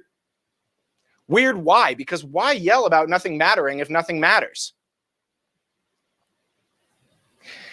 Now, unless we're massively confused, So no, again, it does by mattering he mean stance independent mattering or just mattering at all, because it's not a dichotomy that things either stance independently matter or they don't matter. Things can stance dependently matter. So it looks like there's an implication here that because again, he's just putting the word matter on here and not the word stance independently matter. So is it that we act as though things stance independently matter, or that we act as though they matter? Because those are very different from one another. So again, it seems like the implication is that the person that rejects realism is a nihilist. They don't think things matter, but that's not an implication of rejecting realism. That's consistent with rejecting realism, but it's not entailed by rejecting realism. This is oof. Act I'm going to go back as though things matter. I am going to go back through this from the beginning. So nothing matters. Now, unless we're massively confused, if we act as though things matter, then at least some things actually do matter. Now, again, why is there an unless and an if? That's a real weird conditional. So someone could just say, yeah, okay, then we're massively confused. What's the issue with that? And why would we think that if we act as though some things matter, like, okay, if we act as though some things stance independently matter, then some things do stance independently matter? Why would people act as if God exists? Most people believe in God and they act as if God exists. So imagine having this premise. Unless we're massively confused, if we act as though God exists, then God exists. Does that sound plausible to you? And then you could say, and we act as though God exists, so God exists. Like these arguments are not good. I gotta be honest, this is terrible. This is a terrible argument. Let's see if it gets better if there's more premises. It's not going to. And we might just be systematically deceived. Yeah, but insofar as we're at least occasionally getting it right about things mattering. That doesn't mean we're getting it right about what matters. We might be totally confused about what matters. We're not massively confused, therefore, some things actually do matter. No, doesn't get any better. So you'll notice that I've come at... All right, so let's go back to the beginning of that, and I'll have to... Let's look at the next one. Premise 1. We act as though things matter. A lot. Okay, so here's the issue with that. Okay, we act as though things matter. What specifically do people do that shows that they act as though things stance independently matter? What do you do if something stance independently matters to you? I don't know. What would you do? So when I go about acting, I make decisions, I do things. I act because I'm motivated to act in a particular way. Now, what motivates me to act in a particular way? There's going to be descriptive facts, like the causal story of why I have the set of desires I have rather than some other set of desires. I'm drinking jasmine tea. I like the taste of jasmine tea. Why do I like it? So there's going to be descriptive facts, like causal facts about what is happening physiologically, like what's going on in my brain, what's going on with the taste buds, what's going on with my past experiences with drinking tea, for why I like it on a descriptive level. But when it comes to my decision to drink tea, all of that is part of the explanation. And then there's also, and I'm not saying that, I don't have to reify desires and say that there's something special in addition to some of those facts. You could be a physicalist and be a reductive, reduce the desires to some certain set of physical facts. Totally fine. I'm not saying that's true or that's false. I don't care. What I am saying is, you know why I drink this tea?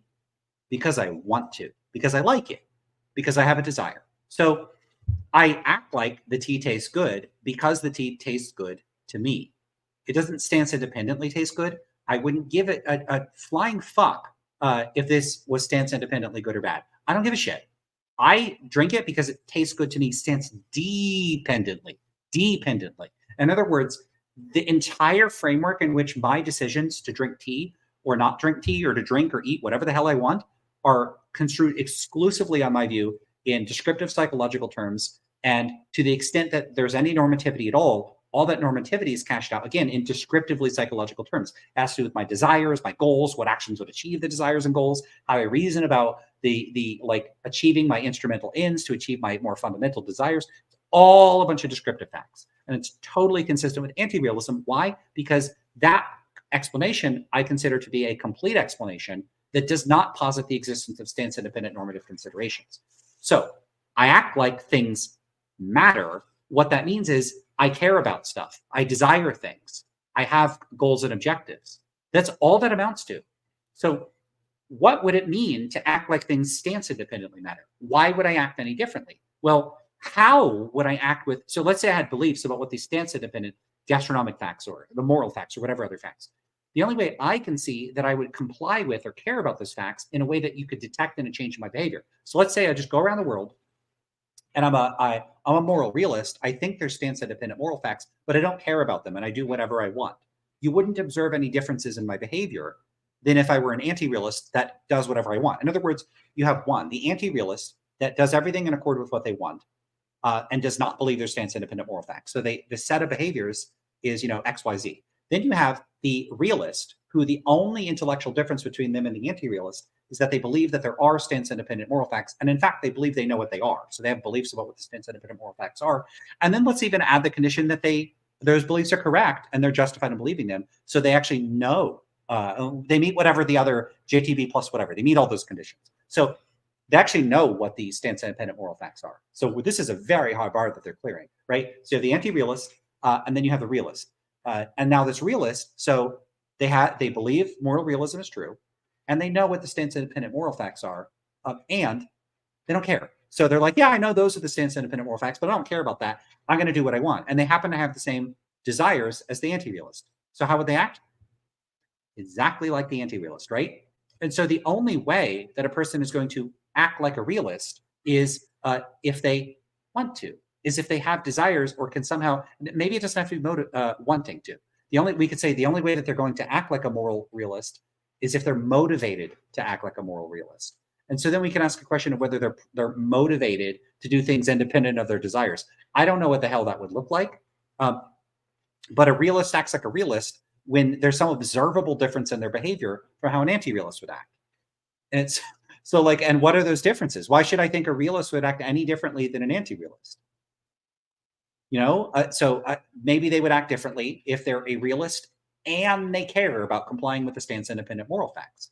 Okay, so do people, so we could say here, okay, so a person acts like a realist specifically when they believe that there's stance-independent moral facts and they do their best to try to comply with the stance-independent moral facts. Or we could even say they don't even have to do their best. They are detectably motivated to some minimal extent at least to comply with the stance-independent moral facts. That's the only, it's like a very minimal condition that they would meet to act in other words, if you were observing a person's behavior, there would have to be some features of what they're doing that's observationally distinct from what the anti-realist is doing. Otherwise, we wouldn't be able to confirm this. Maybe the premise is true, but we wouldn't be able to know it. So I guess another technicality, technically it's possible for people to act like there are stance-independent moral facts, but in a way that nobody could detect. So they are acting like it, but we wouldn't be able to tell. In which case, why would you think the first premise is true? That would be an epistemic problem, but let's just go with the epistemic problem. Well, we could go with either one. It doesn't really matter for these purposes. The point here is just that if a person's allegedly acting like a realist, presumably there would be some difference in their behavior, even if we couldn't observe it, that differs from the anti-realist. And that might be something like some minimal degree of motivation to comply with these stance-independent moral facts. That might not even be good enough, because it's possible that there is an anti-realist that is motivated to comply with these stance independent moral facts, but they don't believe that they're the stance independent moral facts. And then you'd have to ask questions like, do we need to have additional observations? Like the person believes that there are moral facts, we can observe that they believe this and they want to comply with them, and their belief is what's causing them to want to comply with them or is involved in some causal story, because otherwise maybe that's not even detectable. So you're going to have something real weird here. The point I'm trying to get at here is I don't see any particular reason to think that people act like there's stance independent moral facts or that things stance independently matter. What the hell would they do that would indicate that that's the case? I mean, there are things that they could do that would indicate that that's the case.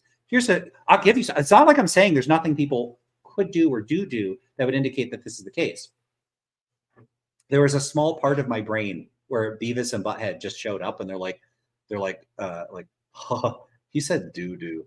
That just happened in my brain. So whatever, I feel like telling you because why not?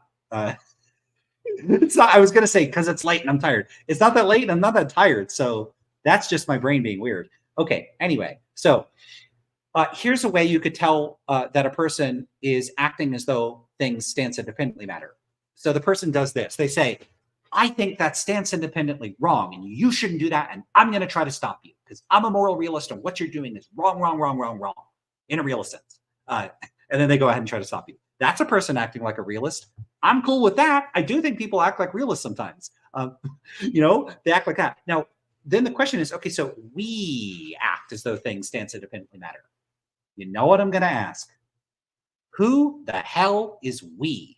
So maybe the person in the video acts like that. Maybe they would say that stance independently wrong, so I'm going to stop you. I don't act like that. I stop things because I don't want people to do them. I think they're wrong relative to my standards. I don't care whether they're stance independently right or wrong, like at all. I do not care. So I don't act like a realist. So there's just this catastrophically bizarre conflation here. It's a conflation between the presumption that you would only act on things if you thought they stance independently mattered. But why would you only act on your desires or your goals or vociferously defend a position if you thought it was stance independently true or it was accorded with your stance independent values? Why would we think that people would not act on their relative moral standards? The presumption here is like, if you don't think it stance independently good or bad or stance independently matters, that you're just not going to care about it, that you would have no reason to care. You know what reason I have to care about drinking the tea, even though it's not stance independently good? Because I want to. Did it not occur to him that maybe the anti-realist defending a view defends it because they want to? That's not a reason. Because if you want to say, no, but it's not a stance independent reason. Yeah, it's not a stance independent reason. It's a stance dependent reason. They can have those. I know I'm repeating myself at this point, but like, come on, holy shit. This is not the most complicated thing in the world. We care about things. See, we care about things. Right. I care about things and I act based on what I care about. Why does that show that I act as though it stance independently matters rather than that being evidence that it stance dependently matters? Why isn't it evidence of that? We care about things. We sure do. Is the implication here that anti-realists don't care about things or that it's inconsistent with anti-realism to care about things? I would love to see the logical contradiction. There is no logical contradiction. It's not going to happen. There is no logical contradiction between being a moral or normative anti-realist and caring about things in their relevant normative domain. Nothing about caring requires caring with respect to stance independent considerations or its stance independently matter. You can care about things in a non-stance independent way. In fact, I think most of us probably do. Even if we try to pretend that we don't care about things, we care about pretending that we don't care about things. Find yourself someone who claims to be a nihilist and a nihilist. So what specifically does he mean by a nihilist? So again, you have the options here. A person that thinks things stance independently matters and that some things stance dependently matters. That's a realist. Then you have an anti-realist that may think things stance dependently matter, but does not think they stance independently matter. And then what is the nihilist? Is that a nihilist? Because then none of this is going to follow. If a nihilist, if a nihilist is someone that both thinks things don't stance independently matter and that they don't stance dependently matter, then the contrast here is it's stripping out the middle position. It's, hey, here's a person that thinks things stance independently matter and maybe thinks they also stance dependently matter. but they at least think they stance independently matter. And then you have a person that doesn't think things matter, stance independently or dependently. Why would you contrast those two? What about people like me? I'm not a nihilist and I'm not a realist. So how the hell is this an argument for realism? Why not say it's an argument against against nihilism specifically, understood as the view that nothing matters, stands independently or dependently? Watch how vociferously and loudly they defend nihilism. What the hell are you doing? If you're a nihilist, yeah, but if you're, so this is not even that good of an objection against nihilism, because if the nihilist thinks nothing matters, why is it any more ridiculous for them to defend the view than to not defend the view? It's not like it's wrong for them to do it. It's not like it's inconsistent. What's the inconsistency? Yeah, okay, so they don't think anything matters. Okay, so why would it matter if they defend it? I don't even see that this is an issue for nihilism. Just lie there. And why would you just see? This is a very silly objection to nihilism. If you're a nihilist and you don't think anything matters and nothing really matters, okay, why would you just lie there rather than going around defending nihilism? Why would you do that rather than anything else? You have no particular reason just to lie there either. It's not like if you're a nihilist that, like, what? So don't take action, stand there and do nothing. Why? That's also making a decision. Why would you favor that decision over any other decision? If you hold, in other words, it's a little like saying, hey, if you think that there is absolutely no purpose, value, goal, reasons, design, like nothing counts in favor on your own perspective from doing one thing over another thing, why don't you specifically go do this one thing? How the hell does that follow? Answer, it doesn't follow. You have no particular reason to just go lie down. To death.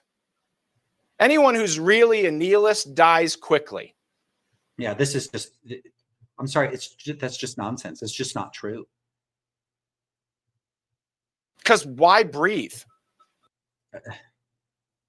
Why not breathe? Like, what is the objection here? Why eat? If there are no reasons, then there are no reasons. Hare talks about a student who he had who really badly misread Camus' The Stranger and thought that it was an argument in favor of nihilism. Well, it's not. I'm sure you all had acceptable enough teachers when you read that book, if you've read it, to recognize that our main character is not supposed to be a hero. He's supposed to be a cautionary tale. He's gross. Okay, fair enough. Yeah, that's fine. I don't have a problem with him saying acceptable enough in that context. And awful. Anyway, the student that Hare has misreads The Stranger and starts running around loudly yelling about how nothing matters. And Hare goes, this is weird. Weird why? Because why yell about nothing mattering if nothing matters? Again, why not? Now, unless we're massively confused, if we act as though things matter, then at least some things actually do matter. Now, again, we might just... This is a problem. Unless we're massively confused, if we act as though things stance independently matter. So if you want to say, like, if you want to know, like, how I would respond to this argument, if the first premise is saying we act as though things stance independently matter, I think it's ambiguous to the point of it being hard to even say whether it's true or false. But I might just say I reject that. I don't act as though things stance independently matter, and I don't think people generally do. And if note that, like, actually is still here, that has all the problems associated with that. So if that the first premise doesn't mean stance independently matter, you're not going to get an argument for realism out of this. And if it doesn't mean that, you're not going to be able to move from if we act as though things matter, then some things actually do matter. If actually is doing the work of saying stance independently, because then that's like saying if things matter in a way that's neutral between stance dependent and independent, then things stance independently matter. And that wouldn't follow. That would be like saying, I don't know, if an object is either an apple or a banana, then it's a banana. Like, that wouldn't follow.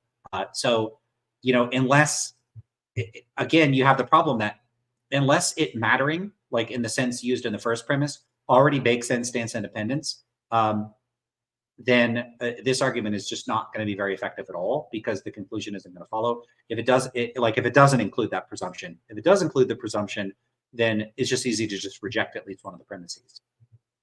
Be systematically deceived, but insofar as we're not, we're at least occasionally getting it right about things mattering. That doesn't mean we're getting it right about what matters. We might be totally confused about what matters. We're not massively confused, therefore, some things actually do matter. So you'll notice that I've come at that conclusion that some things do in fact matter from a whole bunch of directions, but using the same evidence. The evidence is in terms of how we interact with the world, the sorts of lives we live as humans, how we interact with each other, what we think is valuable, whether we think anything is valuable at all. So it's our manifest lived experience that counts as the evidence in favor of the position of moral realism. Yeah, I mean, this doesn't speak for me. Like, don't speak for me. My manifest lived experience does not count as evidence for moral realism. It's actually, from my perspective, evidence against moral realism. And so in order to deny the position of moral realism, you have to deny our manifest lived experience. See, this is a burden shifting move. And anti-realists should not accept this. In order to deny moral realism, a person would need to find a reason to think that moral realism is false. Do I have to have a reason to think it's false because other people experience it that way? Or if my lived experience is evidence against moral realism, then now you have to make an argument for moral realism or against anti-realism? Like, why is it? It's like someone saying this. Imagine someone says, hey, me and my friends, it seems to us that there's a giant purple buffalo flying in the sky. And so in order to deny that there's a giant purple buffalo flying in the sky, a person would need to present evidence against that. Which person? Why is it that you and your friends get to establish, who's like the burden of proof? And now the onus is on me because you said we. Who is we? It's not me. So who is it? You have to find some good reason to think that everything that appears to us, again, everything that appears to us, do things appear the same way to everybody? No, they don't appear this way to me. Why do realists keep saying that the way things appear to us? Are they thinking that things appear the same way to everybody? If they are, I have very bad news for them. That's not true. Are they saying most people? If so, why not say that? And then explicitly acknowledge it doesn't seem that way to others. And if that's the case, how do you handle those of us it doesn't seem that way to? It's not even addressed. Do you mean most people that are reasoning correctly about this? Okay, well, why would I grant that they're reasoning correctly rather than I'm reasoning correctly? Do you mean most philosophers? Then why not say that? And then we'd have to have questions about, okay, well, why should I think that what philosophers think should be setting the burden of proof here, or setting the standards of the like where we're starting the dialectic? Like, be specific. Why is it we? Why is it we? Why is it so unclear what's even meant by this? And they all talk this way. Well, sorry, I shouldn't say all. Many philosophers talk this way, of this non-specific we. It's so profoundly frustrating. it's just wrong. By the way, I'm going to keep, I know I point this out a lot. I'm going to keep pointing it out until it's in the damn textbooks and in philosophy books and in published papers that this sloppy use of we is a problem, because it is a problem, and they got to stop with this. It's not a good way to do philosophy. And I see it in academic publications, and I see it from professional philosophers all the time. All the time. Just imagine a biologist going around saying, cells have cell walls. And you're like, well, okay, but which ones? Cells have mitochondria. Okay, do they all have mitochondria? What specific, which ones? Do all cells have cell walls? I don't think they do they? So like you just say, okay, why aren't you being specific? Like, why aren't you saying like plant cells have cell walls or something like that? Or whichever ones have cell walls. I don't remember my biology classes very much anymore. So it's so mega frustrating because these sorts of non-specific remarks wouldn't fly in the sciences. Like, imagine if someone said elements are carbon. Like, people will be like, what? What do you mean? Elements are carbon is an element, but why are you saying elements are carbon? We think this way. Who thinks this way? Like I would bet you if you said stuff like we think this way to a group of anthropologists or psychologists or engineers or many other groups, you'd have quite a few people going, who are you talking about? Who thinks this way? We? Do I think that way? Are you saying I think that way? Did you ask me? Why are you presuming? I think a lot of them would have that reaction. So, if that's the case, why are philosophers like this? Why do they just say we? Oh, okay. You get the point. But even if you found some reason to think that, you would have found reason, and then you'd be a moral realist again. Why can't you have reasons if you're an anti-realist? Oh, hold on. Also, notice how. But admitting that reasons exist is admitting that some intellectual moves matter more than others, which is a form of moral realism. What? How is that a form of moral realism? Wouldn't that be a form of like epistemic realism? Why is that a form of moral realism?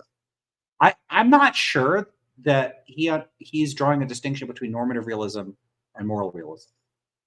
And I don't understand why that's not being made explicit. But even if you found some reason to think that, you would have found reason, and then you'd be a moral realist again.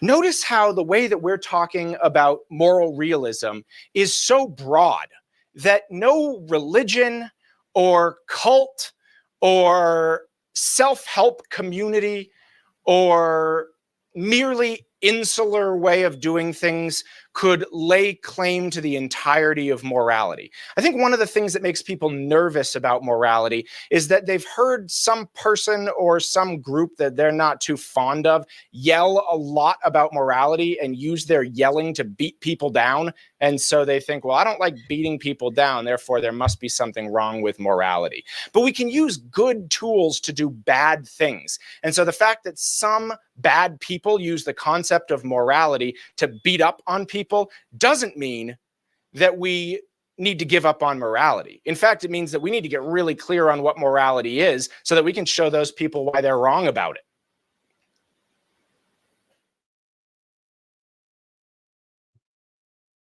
Okay, was that it? Yeah, I guess so. All right, let's get out of there. Okay. Not sure what to make of the end of that. That was a little strange. All right. So any thoughts, commentary, considerations? What do y'all have to say? That kind of ended abruptly. That was weird.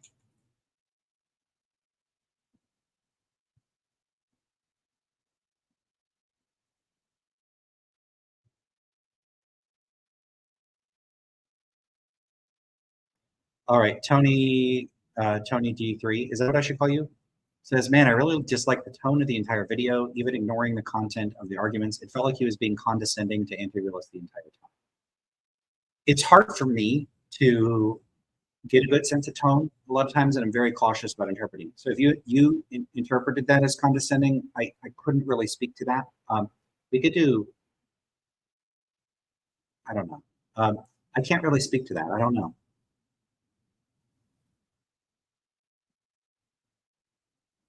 Nitty says it ended as an attempt at a mic drop. Okay, maybe so.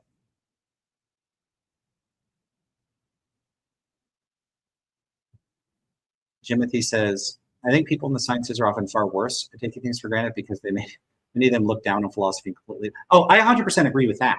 I do think like there are advantages and disadvantages to people outside of philosophy when they think about philosophical issues. A lot of times I think they are appropriately concerned with practical considerations, but I'm not at all trying to talk up people outside of philosophy doing philosophy better or being better at philosophy in the general sense.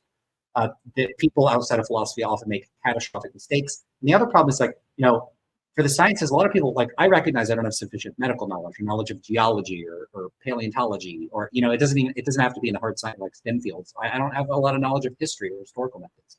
So a lot of times people will recognize their lack of expertise in those fields up to a point and, not act like super big mega experts.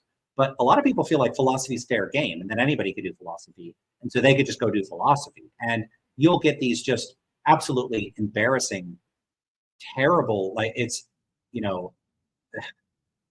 amateurish, childish reasoning from scientists talking about philosophy. And they just do a horrible job. They can't draw clear distinctions. They think the arguments can be easily solved in really goofy ways. They fall victim to pretty much every ambiguity possible. I am not at all supposing that scientists, if they did philosophy, they do so much better at it. No, philosophers have a real skill set that, or at least hopefully aspirationally, have a skill set and knowledge and skills and abilities that non-philosophers frequently don't have.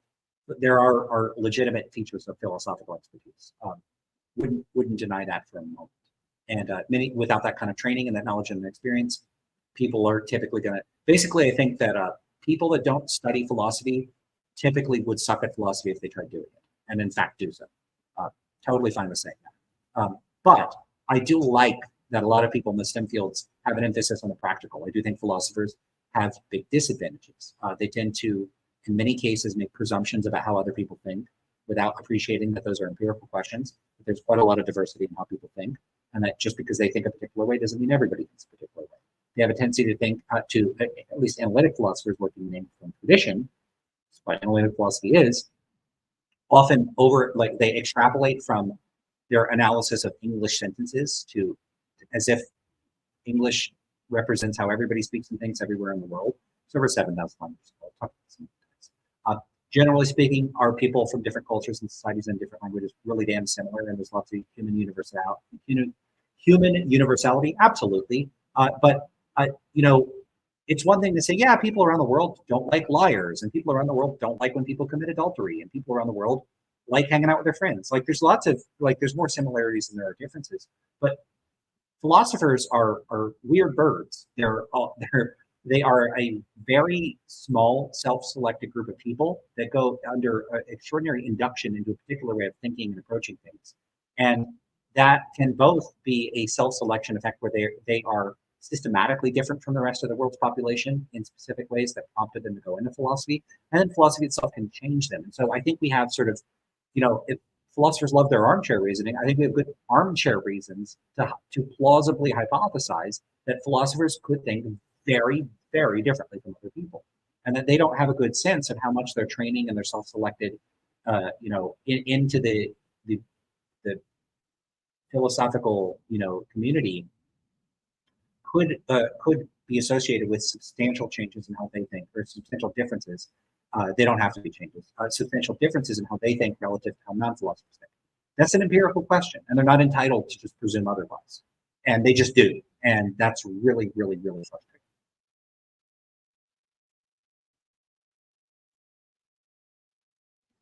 And here it says, we're in this club, and if you're just not in the club, it's because you don't get what the club is about. Like, yeah, a lot of philosophy strikes me that way. It does. And again, when I'm critical of philosophy, it's not because I hate philosophy. I love philosophy. I love what philosophy can do. I hate a lot of what's done, but that's because I want it to do something better. So it's the example I've given is, imagine you go, I don't know, join NASA, or you want to become an astronomer, and you show up, and it sure seems like about half the astronomers really, really, really are into like astrology. And you're saying, hey, maybe astrology is baloney and we shouldn't be doing that, and let's do legit astronomy. And a lot of those astrology astronomers might be great astronomers, and you still want them to stop doing astrology. That's kind of how I see a lot of the methods and presumptions of philosophers. I think there are great philosophers who are employing methods and are relying on presumptions that I think are very misguided, and that leads them to produce some things that I think aren't very valuable, that are misguided. Doesn't mean they're not really great at a bunch of other stuff, and frequently much better than I am. So, when I'm super critical of the work of particular philosophers or of the field, it might give the impression that I think it's just that I'm one of those like STEM outsiders that's like, philosophy is dead. We've superseded it. We just need physics, and that can handle everything. No, physics can't handle everything. And physicists aren't going to be able to handle all these other fields. Whenever people try to go I'm a physicist, so therefore I could solve every issue in medicine or biology, they frequently do a horrific job. And same for philosophy. So I'm not trying to say philosophy doesn't have a value. I'm saying, hey, if there's weeds growing in the garden, you got to get rid of the weeds so you can cultivate the plants better. That's more the attitude of that.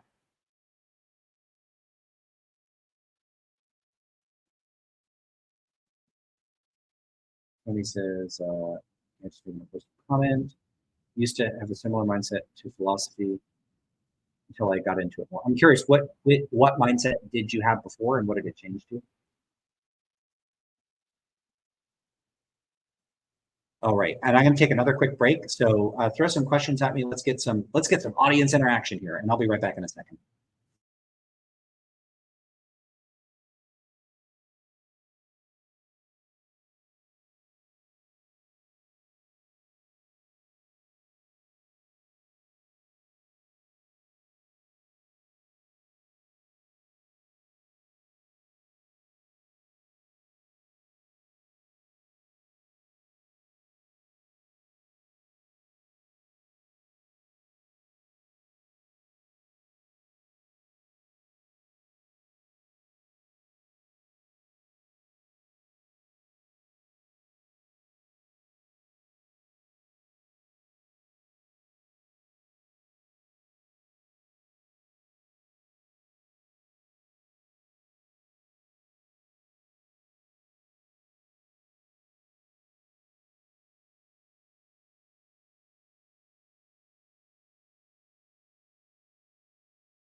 All right, I'm back.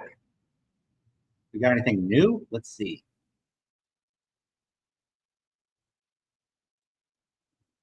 And it says the mindset of philosophy is easy, anyone can do it. I have a bit more humility than philosophy. Fair enough. I think we're on the same page. So one thing I could do, I kind of just, I'm burnt out on other stuff, so I kind of feel like just streaming, even though I actually finished the video. I just started a new video. I was thinking about just doing something a little different. I could go through the absurd trolley memes exercises and just do those. Would people enjoy that? Do you know what I'm talking about? Like, basically, it starts with a standard trolley prop and they get increasingly silly.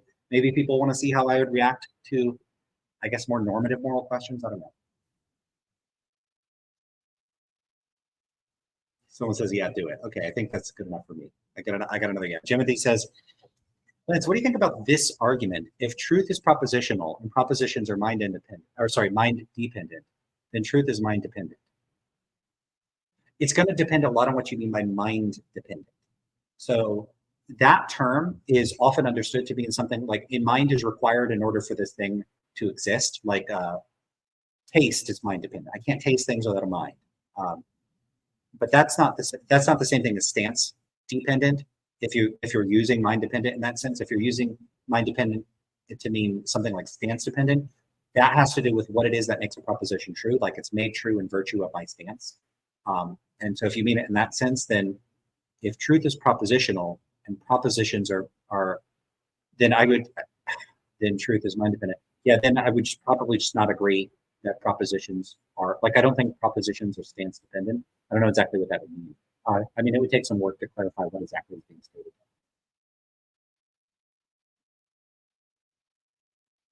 All right, Blabbit says, what about talking about how the folk interpret and answer the trolley problem? Anything interesting to say there? Maybe, but that's probably something I would want to study up on a bit more. I haven't, so back in the day, I got super duper into, and this is somebody's work you could look into. Josh Green did a lot of work on the dual process model of moral cognition. And this is a paradigm that came out of work that he did. And Green is an interesting one because he's a philosopher that started doing a lot of neuroscientific research. And Green basically started looking at parts of the brain associated with certain types of decision making and certain types of cognitive processes. And this fits into the broader fold of dual process models of human cognition, which hold that on the one hand, there are these system one processes, that fast, frugal, heuristical. You don't involve a lot of serial processing of specific considerations of rules. You're not thinking through, okay, there's a sequence, I got to follow the sequence. They're not like that. They just boom, boom, boom, boom, boom. Get the decision out there. They might be more emotional, more intuitive. There's basically a cluster of properties associated with system one. System two is more sequential, orderly, deliberative, slow, rule-based, all those sorts of considerations. You get the rough idea. He gives a great comparison, which is between like the sort of automatic mode on a camera and then the manual mode. And system one is like the automatic mode, just take that picture. And system two is that like, I'm going to set it up, I'm going to get the lighting conditions, where you got to think through the whole process and sequence to get a good picture. So he did some research that purportedly seemed to show that if you throw a person in an fMRI and you give them trolley problems, footbridge, and all that stuff, that the parts of the brain associated with the decisions people make under various sorts of sacrificial dilemmas, like the trolley problem, and he devised a number of other similar types of sacrificial dilemmas, where the questions ultimately come down to some form of would you kill or allow to die X number of people or living organisms, or bad outcomes for the sake of preventing, causing it not to be the case that some worse outcome occurs, a larger number of things, a larger amount of suffering. And then supposedly this, the conflicts that come out of the way that people consider certain types of like omissions versus actively bringing about deaths show that certain types of processes, like basically you can pull apart the psychological processes and the brain activity associated with their decisions in a way where you can say, okay, well, it really looks like the system two processing is more associated with utilitarian or consequentialist judgments, that when people pause and they deliberate and take the time, and the regions of the brain associated with that type of cognition, that's more associated with giving a utilitarian or consequentialist judgment, where you would be willing to push the person in the footbridge, for instance. Whereas in the case of the switch, or cases where a person is not if a person responds in an emotional, fast way, that seems to be more associated with, like an unwillingness to push or unwillingness to carry out a particular sort of activity. There's more details here. Probably some of them I'm not getting perfectly accurate because this is just like very much off the top of my head. So I was really into that research. It was many, many years ago. I haven't looked at it in about 10 years. A little bit like I've looked at it here and there, but I mean like when I did my deep dive and started reading a bunch of this stuff. So that stuff is really interesting. I don't think that it's held up super well to empirical scrutiny, but I do think it was an important step in moral cognition research. So I really love the research, even though I don't really agree with the conclusions, but I think like research can be like sort of on the right path in some ways and not in others. And I think it kind of falls in that ballpark. It's really cool stuff. Josh Green has a book that's like more popular, accessible, called Moral Tribes. I really like the book. I think it's a great book. And again, you don't have to agree with the book or its primary arguments or conclusions. It's good and worth a listen to. As far as the trolley problem, if I recall from that research, so you have the standard the standard switch case, which is trains headed down the tracks. It's going to hit 5 people. You could pull a switch. If you pull the switch, it'll divert it onto a second track where it'll hit one person instead of 5. Most people, depending on the studies, typically about 80 to 90% of people say you should pull the switch. The other case, the footbridge scenario, there's a person with like a big backpack on or some type of object that could block the train. You're standing on a bridge, you're standing next to them. If you shove the person off the bridge, they'll fall to their death, they'll splatter onto the ground, and then their corpse will stop the train from hitting the 5 people. Most people, I don't remember the exact number, maybe 80% would then say I would not push in that case. So it kind of like inverts the proportions instead of 80-20 or 20-80. And then the question comes down to why are people willing to pull the switch in the first case, but not willing to push in the second case? And yeah, there's I don't remember exactly what Green's explanation was, but you can he had a bunch of iterations that try to manipulate it, and a lot of it is going to come down, as far as I understand, to the active use of force to bring about the death, rather than a sort of detached allowing it to happen. I don't remember the specific details of precisely how you would frame that, but yeah, that's basically that's the sort of first layer of that research. It gets a lot more intricate with looking at the conditions under which you could alter, like what sort of variations there are, how you could find people, how you could alter things, like that. People have been put under cognitive load, like you might ask someone to memorize a bunch of numbers, like, hey, remember this 783422611. Okay, now answer a bunch of questions, but keep in mind you have to remember that. And then they're under cognitive load because they're basically trying to multitask or do 2 things at once, and people's decisions differ when they're under those conditions. So there's a back and forth. There are some critics. I think some of the critics weren't very compelling, the critiques. Some of them maybe were a little stronger, but overall there was a big literature on that. The buzz seems to have died down in the past 5 or 10 years, and I don't know much about it. It's cool literature. Tony says, are you taking suggestions for what to review for upcoming Meta Mondays, by the way? Absolutely. You could put them in the comments of this video. You could tell me right now. It'd be even better as comments. I could come back and check it later, and then I'll have to watch the video and edit it. But yeah.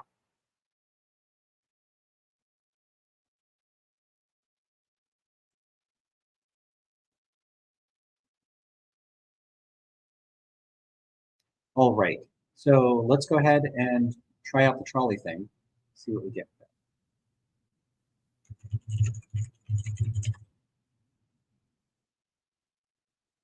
Trying to find the absurd trolley problem questions. Where are they? Give me a second to find them.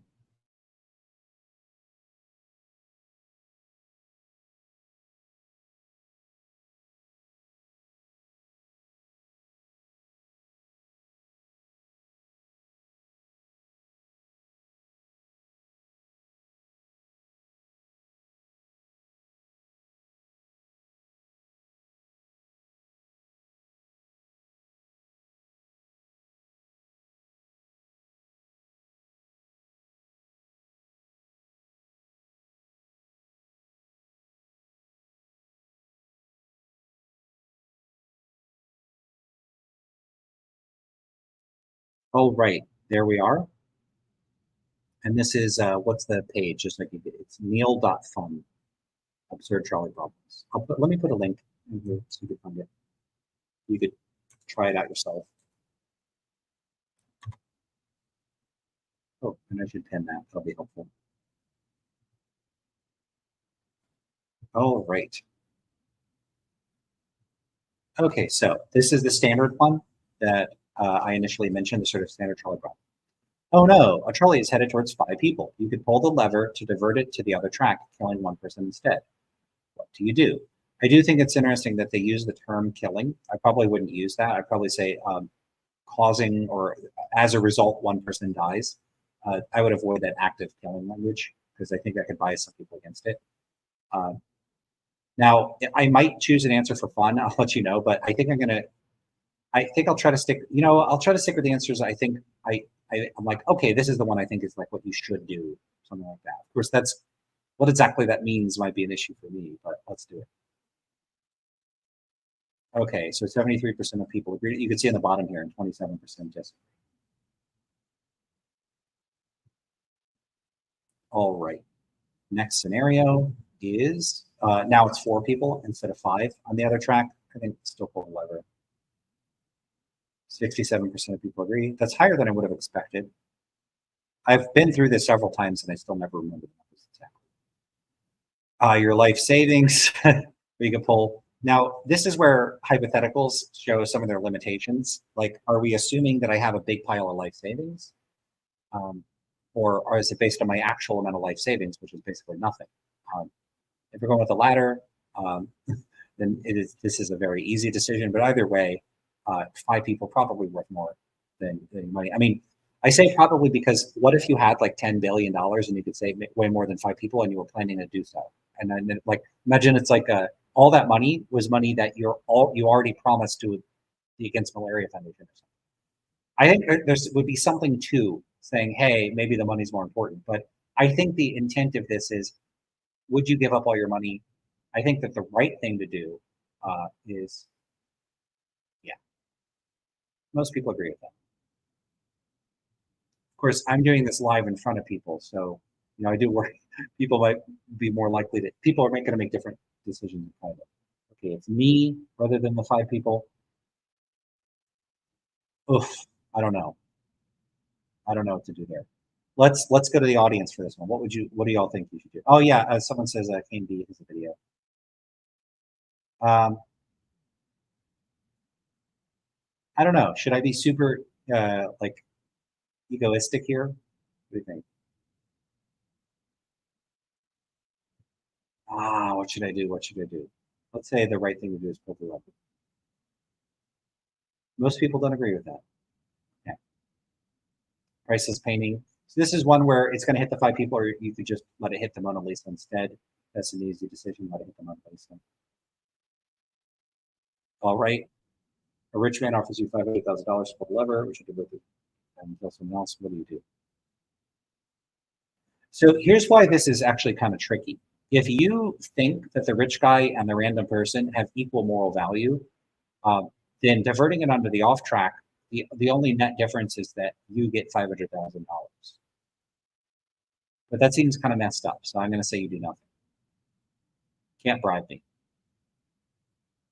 That reminded me of that. What's the Andy Samberg? He has that group. What is it? They used to do the Lonely Island. Is that it? And he has that video where it's like, you can't control me. But you know what I'm talking about? I threw it on the ground. That one. That reminded me of that. Like, you can't buy me. So I didn't pull the switch. Make a song out of it. Okay, most people didn't agree with me on that one either. Okay, fair enough. 5 lobsters or a cat? Probably the cat. Wow. 84% of people agree with that. Yeah, see, Travis says here, I'd say pull the lever and donate the $500,000 to effective charities. But you also got to be, it's pretty important to be resistant to bribery. Although maybe that's a special case, where it's like, well, yeah, you should be resistant, but not if it's enough money, because you could do more good with it. I can see the case there. I'm not thinking too deeply about these. 5 people sleeping, doesn't matter. It doesn't matter. Yeah, and it says they're not going to feel pain, but it doesn't matter. 5 people, there's lots of reasons why it's better to stay 5 than 1.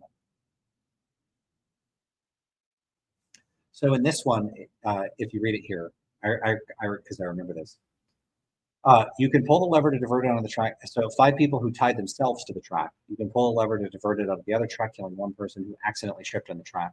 What would you do? Now, the 5 people that tied themselves there, I don't know why they tied themselves there. So maybe they tied themselves there as a joke. I don't think that means that they suddenly, it's worth less than one person. So I'm going to pull the lever. 23% of people agree with me. Most don't agree. Wow. All right.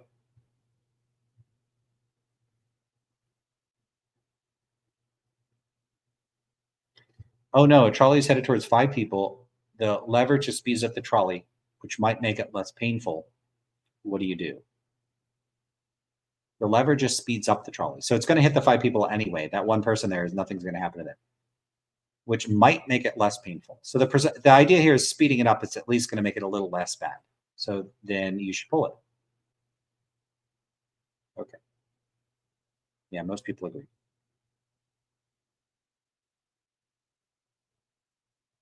Okay, now they're just getting a bit silly.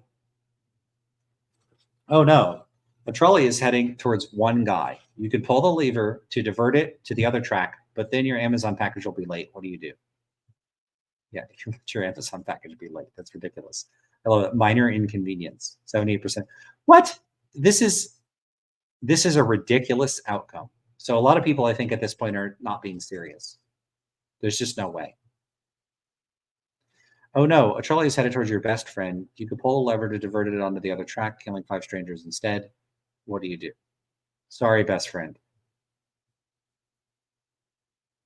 Most people don't agree with me. Oh well. To whoever thinks of themselves as my best friend, I'm very sorry. Okay, now it's getting real silly. Oh no, a trolley is headed towards 5 people. You could pull the lever to divert it, killing one person instead. At least that's what you think is happening. You forgot your glasses and can't see that well.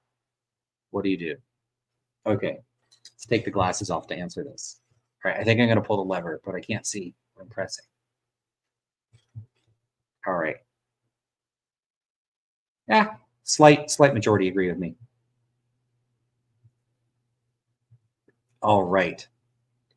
Oh no, trolley is headed towards the cousin. A trolley is headed towards one of your first cousins. You could pull the lever to divert it onto the track, killing 3 of your second cousins instead. What do you do? Yeah, so if you're going by like kin selection or something, like what's a cousin have? Is it 1/4 or 1/8? I can't math right now. So I think from a gene selection, like kin selection standpoint, you should save the first cousin. Someone do the math. I don't feel like doing it. So we're gonna pull the lever. Okay, most people don't agree with me. I don't actually support that decision. I wanted to pick the one that gets more of your genes into future populations. There's 5 people. You could pull it to run on track, running over a baby instead. All right. You got to save the people. Sorry, baby. Most people don't agree with me. Why is one baby more valuable than 5 people?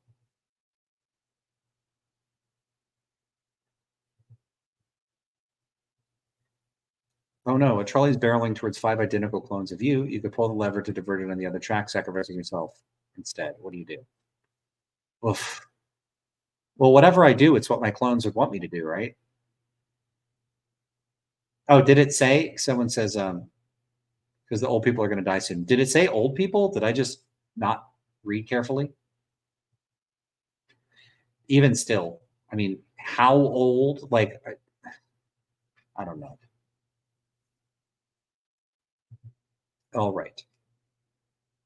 I say let my clones go out there and defend moral anti-realism. So pull the lever. People are not going to agree. 12% of people agree with you. Whoa. Okay. This to me, I'm kind of, don't they have the same expected utility? Yeah.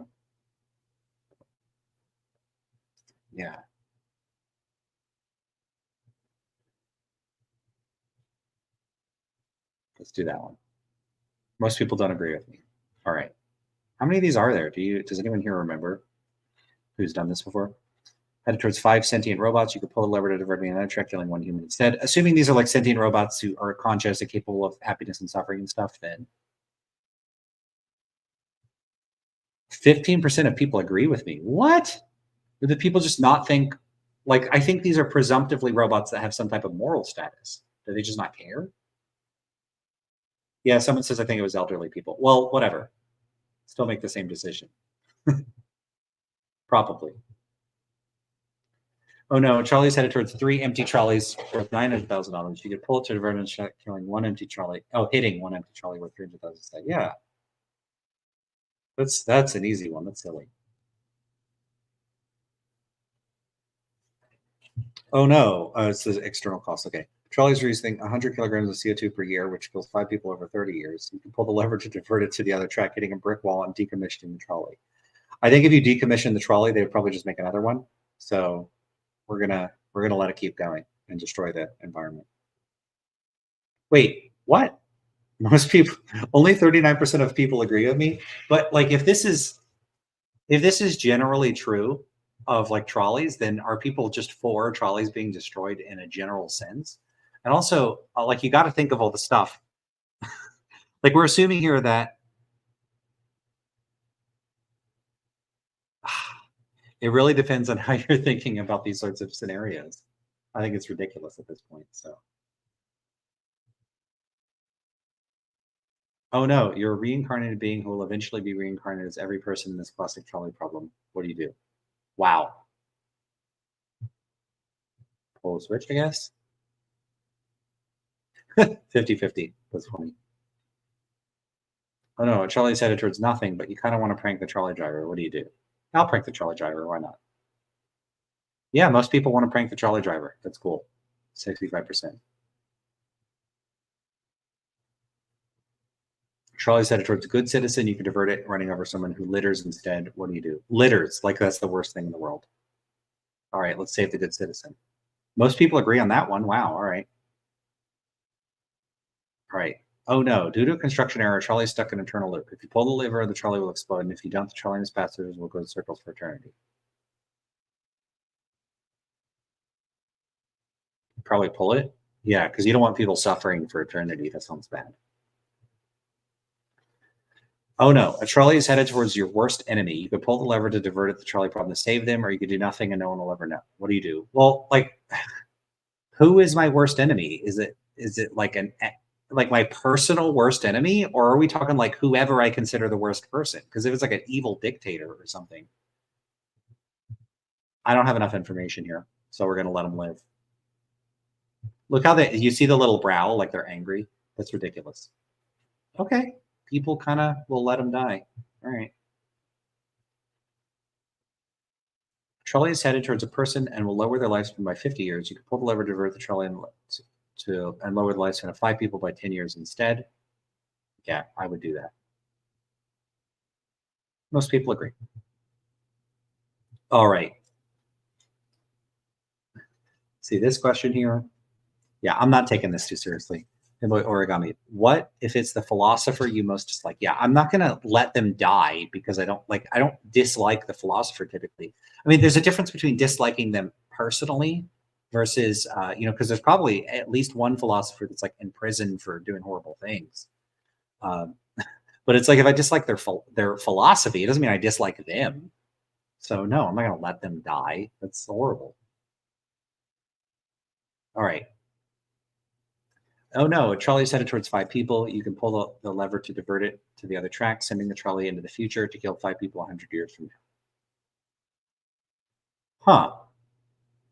Well, I'm going to operate on the assumption that that 5 people living in the future from now generally have better lives. So we're going to do nothing. I think most people won't agree. Yeah, most people don't agree. It's weird. As if people in the future matter less. They don't to me. Trolley problem is playing out before you. Do you actually have a choice in the situation, or has everything been predetermined since the universe began? Where are we at, chat? Do we have a choice or do we not have a choice? I'm going to go with what people in the chat most agree on. We're going to do a poll. Can I actually create a poll here? Let's see. How do I create a poll? I've never created a poll, so let's see if I can make one. Start a poll. Yeah. Okay. Oh, wait, did it? Oh, no, it's still there. Okay, cool. 1 second. I have a choice. I don't have a choice.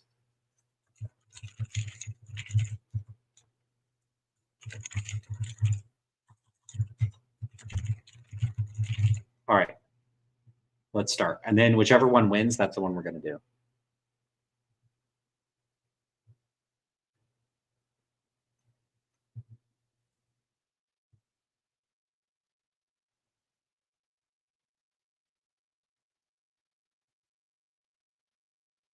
All right, we're going to go for another minute or so, and then we're going to end the poll.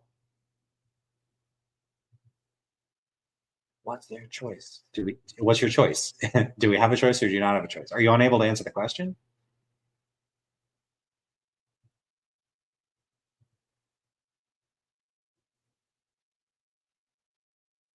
I only have 5 votes. We gotta hit 7 votes. I need 2 more. Come on, vote. All right, Tony, you gotta vote.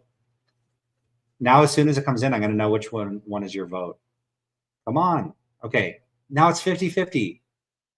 Oh wait, what? No, it's jumping around. We need 1 more. Someone give us a vote so we could break this tie. Are we actually gonna get a tie here? That's awesome. Come on.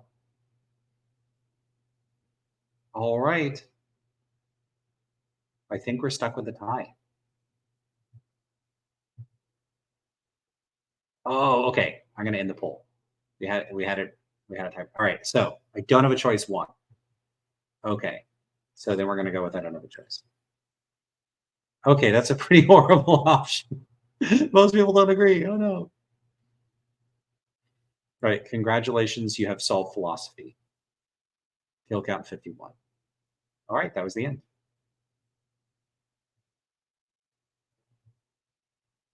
Okay. That was kind of ridiculous. They weren't as absurd as I expected. I thought I remembered more absurd questions in there. Hey, Sapir, what's up? Hello, what did I miss? Me getting upset with the arguments from a video and then just doing something silly, going over some trolley problem memes. I'm sure Kane B's is more exciting than my review, because I know Kane B did a review. All right, I think that's enough for me. That was ridiculous. All right, everybody. I guess I'll be back. I got more videos to review. I'm going to review and critique every single video on meta ethics on the internet, all of them. I still got the TikTok videos to upload. Still got some interviews to do. I got some debates to schedule. I got some interviews to schedule. I got all kinds of stuff that's going to be happening on this channel. I got the blog is coming along. I do have, so I'm going to be returning to Twitter Tuesdays, but this time, rather than critiquing a tweet, I'm going to be critiquing a few pages from a book that is covering meta ethics. So it's a Oxford University Press book from an actual philosopher. So I'm getting into I'm starting to move into critiquing what philosophers say. And you're going to see, they say a lot of the same things you see on Twitter, at least in this book. I'm not saying every philosopher in every book does this sort of thing, where I think that they're just not particularly good representations of anti-realist positions or not particularly good arguments against anti-realism. But this one I think is pretty worth criticizing. So you're going to see a lot of that in there. So it's coming out next week on my blog. So do check out the blog. There's cool stuff going on over there. Yeah, and I'm going to be back on TikTok. It's going to be all the things. There's just, so much, so much of the more meta ethics, but occasionally not meta ethics. So yeah.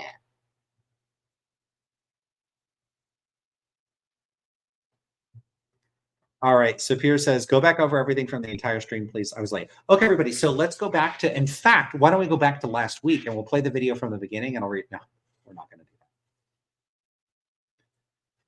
that. Dang it, I missed your live. Well, you just rewind it. You could just go whoop and take it back. Alrighty. Tony says, see you around. Can you give us stance dependent style advice? About what? What do you want stance dependent advice about? I will say, in fact, I did do this over on a Substack. Someone gave me some advice that look, hey, Substack has this feature called Notes, and it's a little bit like Twitter. You could just post stuff there. I was asking them, like, hey, how did you get so many subscribers? And they were like, well, I post a lot of notes. Maybe that helps. So I start posting more there. And I did a really goofy one over Notes. So most of my notes so far have been like pretty serious. Give me 1 second.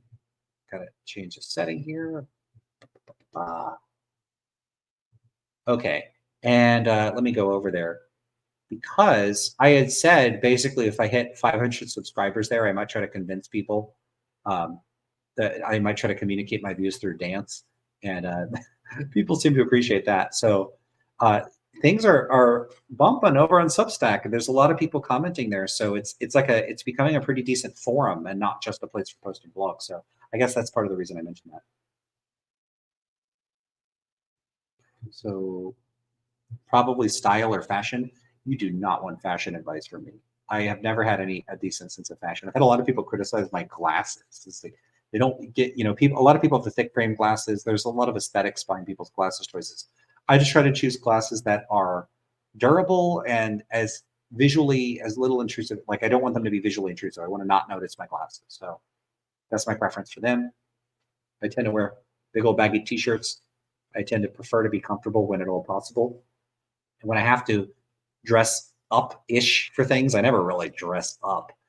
I just try to find something comfortable. I'm not a fashion person, like at all. So whatever brand of glasses they are, they're like, shut up. Don't make it seem like you just wear them for practical. No, things could be useful for practical reasons. What's your favorite style? Tweed suits, athletic, casual. So I tend to wear oversized baggy t-shirts. I get a particular brand. I don't know if I could say what they are. I don't know how that works, but I get real comfortable ones. I don't know what the material is, but they are gloriously comfortable. And then I tend to wear gym shorts and sneakers. That tends to be my style. Part of the reason for that is that I have sensory issues. So, for instance, I have to wear I wear very specific socks. I think they're like made out of bamboo or something. But in any case, they're seamless toe socks. I gotta wear those. I tend to wear slightly larger shoes than is necessary. I wear really loose gym shorts and big baggy shorts. So that it's a horrific style. I know that I'm not particularly appealing looking when I'm dressed that way, but I try to wear stuff that I don't like feeling like. I can't wear shirts if the arm pulls on my, like if the sleeve pulls on my arm, can't stand it. Or if I move my arms and the shirt keeps moving around or restricting my range of motion, can't stand it. I can't handle it. What else? Pants, if I feel them clinging or sticking to me, and I hate it. I prefer to be barefoot. I'm barefoot right now, so foot. See, so that's my preference. In fact, when I was younger, I used to just go around everywhere barefoot, and this is in South Florida, so I was in Fort Lauderdale, and I would run around on the street. Like summer, didn't matter. I would run on the pavement, and I built up these absolutely ridiculous calluses on my feet. They were so thick that like if you cut them, I couldn't feel anything on my foot. And one day I stepped on glass and I didn't notice the piece of glass. So I used to be able to, like, I could walk on glass and I wouldn't feel it. So just because of these super thick calluses, and the piece of glass got lodged in my foot, and it was in there for like months, years. It was in there for a long time. There was just a piece of glass on my foot, and I used to show it to people. Like, look at it. I don't even think I have a photo to prove it, because probably sounds ridiculous, but I used to have that. For some reason, someone says same. I like to think they had glass in their foot too. It was a green piece of glass, like like a beer bottle glass.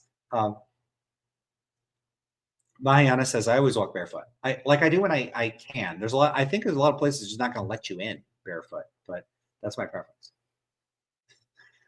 Modern Moralist says, thanks, you perfectly answered my question. What about my style? About like what I wear? Sure. I did have my laundry stuck over on this side for a while because I moved in. I don't have a dresser here, but I got those like plastic things with the little storage bins, and now they're all stored away. Finally organized after like weeks of being here. The t-shirts are stance independently fashionable. Are they? So I tend to like minimalist designs. So these have these minimalist designs on them. And you'll notice, like, if you see my aesthetics and stuff outside of my clothing, I have a strong preference for minimalism. You might notice I don't have a lot of stuff behind me. You can see a couple things, mostly practical stuff. So Pierre says communication through dance is overpowered. 100% agree. I'm starting to think I could just be absolutely wrong about irreducibly normative facts. So the proponents of these views will say things like, you can't say what they mean. You can't express them. They're primitive. They're unanalyzable. They're brute facts. I'm not sure that that's true. I think it might be possible. I think the problem might be language is the problem. Not everything can be said in language. Can a parent truly express their love for their children in words? No, words suck. Words suck at expressing some things. Sometimes you need dance. And so I think it's entirely possible that non-naturalist moral realists might be able to communicate what they mean by their concepts with dance. So maybe they just haven't, like, philosophers are so caught up in like writing out words, talking, using words, that they haven't even considered the power of dance. What if dance opens a whole new avenue in philosophy, and we could figure many, many things out by just doing the right kind of interpretive dance? Like, what would be, for instance, the interpretive dance for like a pea zombie? Would you be like, is that how you communicate what a pea zombie is? How do you communicate like the trolley problem? Is it like you'd have to act like a person tied to a track, and then a person pulling suits like whoosh, and then like splat? Like, how do you? I don't know. Like, you'd have to have a splat dance. So it could be that you could communicate complicated philosophical ideas that are otherwise have historically been thought of as primitive or unanalyzable through dance. Maybe haiku. I don't know. I don't think philosophers have really explored the ways in which you could communicate the concepts through nonverbal means. Maybe breakdancing is a way of expressing oneself philosophically. What if the right move, the right way to convey an idea is with a poem? What could be a poem? You don't know. What if it's a guitar solo? These are all examples that I mentioned on my blog, which you haven't subscribed to and are checking out, because there's way more subscribers here than there is over there. So go check it out. That was all trick to plug my blog. But I'm just making fun of this idea that's like, yeah, we have these concepts and we can't communicate what they mean. Okay, well then I'm going to be pretty skeptical that you actually have the concept. All right. What else have people said?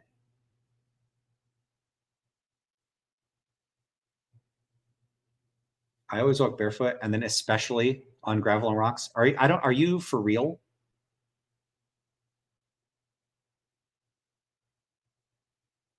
Let's see. Worst thing that happened is I walked on hot ash that came from fire barefoot. Okay. I don't remember if I ever walked on anything other than like hot pavement. All right. Do you think we could convince people to change their preferences with regards to pineapple on pizza through dance? Probably. I actually think you probably could get some people to try pineapple on pizza with a goofy enough dance that went viral. Like, maybe there's people that are like, fine, I'll try it. Or that, like, everyone should try pineapple on pizza dance might actually, I bet that would actually get people, if you could get it to go viral, could convince quite a few people to try pineapple on pizza. I'm a big fan of pineapple on pizza. I like the sweet savory mixes, and I love that in all kinds of styles of food. So I don't know what the hell people's problem is. Pineapple on pizza, I love it. But I'll do mango on pizza, apples on pizza, pear on pizza, bananas on pizza, any of these. I've put pears on pizza before. So there's all sorts of ways you can make pizza you could do sweet pizzas, you could do sweet savory mixes. I bet there's all kinds of cool things you could add to a pizza that like fruit related. So I think people are real weird with their pineapple hate. So this is interesting. How do I say your first name? How do I pronounce the G in that? I'm not sure. I don't like mispronouncing people's names, so help me out.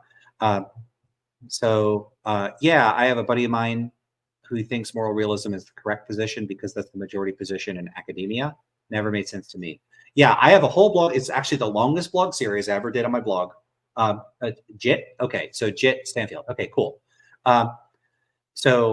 Jit says, I have a buddy of mine. He thinks moral realism is the correct position because that's the majority position in academia. It never made sense to me personally. So here's the thing: is it the majority position in academia? Well, the data that we have on this is the 2020 Phil papers, 2009, and then we have a newer one, the 2020 Phil papers survey results. They surveyed specifically philosophers, largely from the analytic philosophical tradition. And so it's very likely the case that most analytic philosophers specifically are moral realists. It's not by a massive margin, it's 62%. So it's a well-established majority. But it's not overwhelming. but it's solid. 62. It's not 53. It's 62. So, but is that the majority of academics? I'm not sure about that. That's, so if you want to say academics are the relevant expertise, maybe then. I don't find that very convincing. I have a blog series called The Fill Papers Fallacy, where it's a 9-part series. It's like a really big series. I was very happy with how it turned out. I haven't got much of a reaction to it, but basically I critique the idea that we should put a lot of stock in what most analytic philosophers think. I think we should put that much stock in what they think. So yeah, I don't agree with that position at all. So you could direct them to that. In fact, what the heck? I'll link it. Let's see, Fill Papers Fallacy. Does it come up? Yeah, it does. All right. One moment. It's sending me to the last one. So instead I'll go to the, here we are. So that basically it outlines everything. And then there's a table of contents at the end of it. And so you could send that to people that argue that because most philosophers endorse a view, we should endorse the view. I don't think that there's good reason to think that.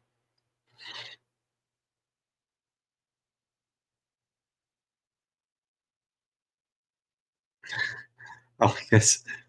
We should start arguing for dance-dependent moral facts. Am I going to have to like open a dance studio and call it Dance Independent? That probably is already a thing.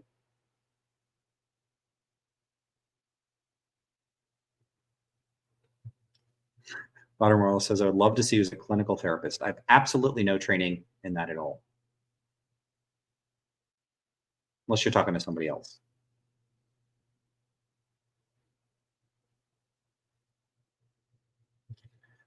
Lance, have you tried hot peppers and honey on pizza? I have. And hot honey has become this thing, like spicy honey. I've tried some weird pizzas. So actually, there was one I picked up in Kroger. I don't know what grocery stores people go to. They have an orange marmalade pizza. I am not messing around. The base of the pizza is orange marmalade rather than like red sauce. It's not orange marmalade on top of like a red sauce pizza. It's an orange marmalade based pizza. It's good. I like it. I like it. But yeah, I've had all kinds of weird stuff on pizza.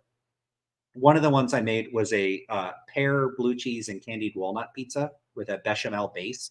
It was a bechamel that I made with brandy, so it was a very desserty, weird pizza. But that was the coolest pizza that I think I made. What else? But I've definitely had a variety of different sweet things on pizza. I totally think you could do like a maple bacon pizza or something like that. I don't know if probably because I'm adjacent to some communities, I have some vegans and vegetarians. You might have to make some adjustments for some of the ingredients there, but it's still viable.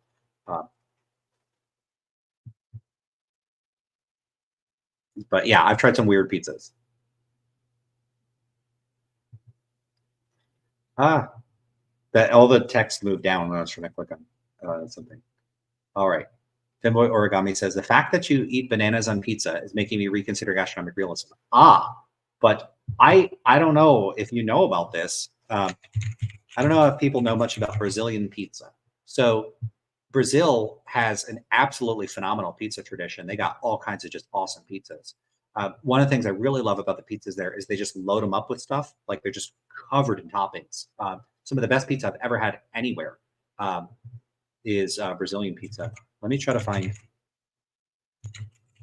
And they do dessert pizzas there. So you can get like a chocolate strawberry pizza.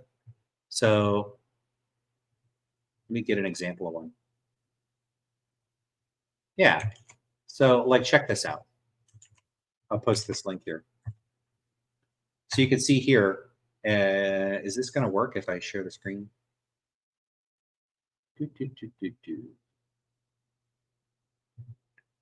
All right. Let me get rid of its pop-ups and stuff.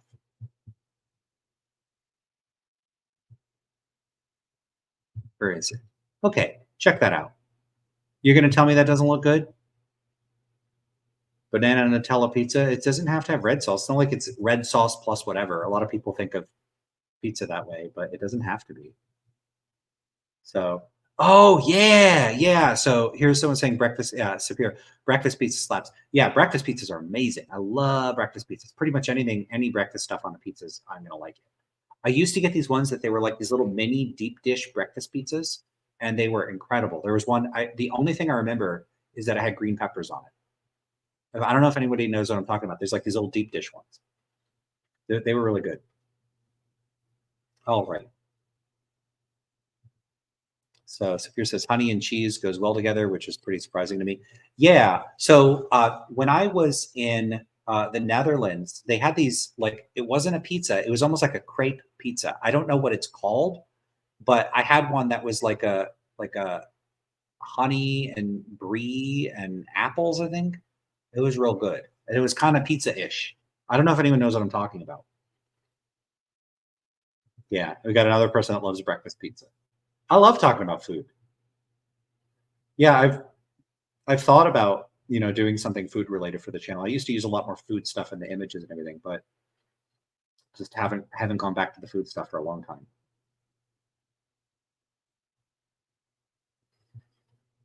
And boy origami says, okay, I didn't think you were talking about dessert pizza. No, fair enough, fair enough. If you're imagining like very standard pizza, like you're thinking like tomato sauce, mozzarella cheese, basil, and banana, that sounds a little weird. I should say though, in Brazil they do have banana. They have a bunch of like different, what are they called, cultivars or something, right? So in the U.S. you get a lot of these like chiquita banana, like the same kind of banana, but they have a whole bunch of bananas. What is it called? Banana teja. It's like they have like a banana that's more neutral in flavor. It's not as sweet, and you could totally use it for savory stuff. They use it like my impression is a bit like you might use a potato or something. And that I haven't had it surprisingly. Even though I've been there a few times, but at least to my knowledge, maybe it was in something and I didn't notice. But that seems like that'd be great. It could totally work. But again, that's like if you're thinking specifically of sweet bananas on a red sauce pizza, that doesn't sound great to me.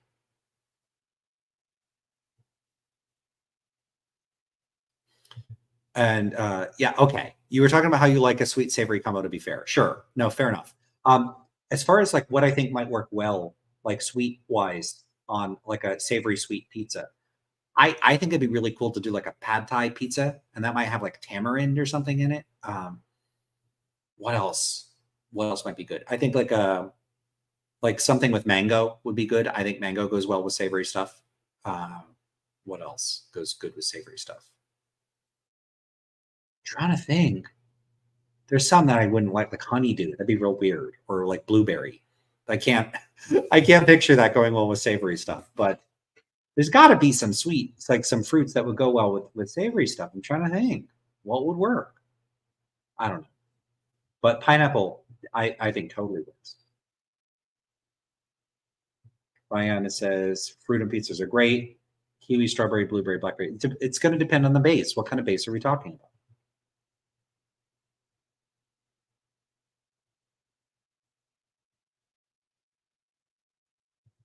Someone here says plantains. No, they're not plantains. It's some type of banana.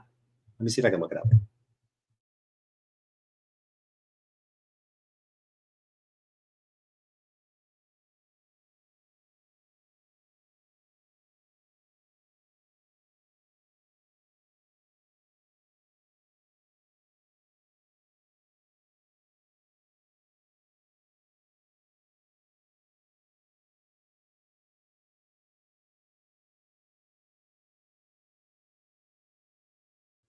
Can't seem to find it, but I ended up leaving the word plantains on there for a long time, and for some reason I like that. No, I don't think it's a plantain. There's other types of bananas there. Modern Moralist says anti-realist cookbook. You don't want a cookbook for me. I don't have enough training skills and knowledge. Too many people know way more about cooking than me. I might have like a weird idea for food, but my execution leaves a lot to be desired. Okay. Are we done? Was that enough about food? All right. I think I've had enough. I think it's time to get out of here. All right. No, you can't start. We're not talking about drinks now. Wine. I'm not a big wine drinker. I'm more into beer than wine. But wine is fine. I used to really just not very much like wine, but these days I'm more okay with wine. I could go to a winery and enjoy it, but still more into beer. And I'm not really a big liquor person. Some mixed drinks are fine. They could be interesting because you add weird stuff. Uh, like when they started to hipsterify a lot of these bars and you got these weird drinks. I like those, but I'm just finding the beer. So works for me.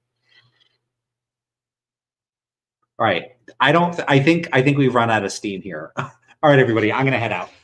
Okay, so I've already plugged the channel and stuff enough, so we'll just do the outro videos. We'll see you all later. This is a fun one. This is fun. All right, catch y'all later.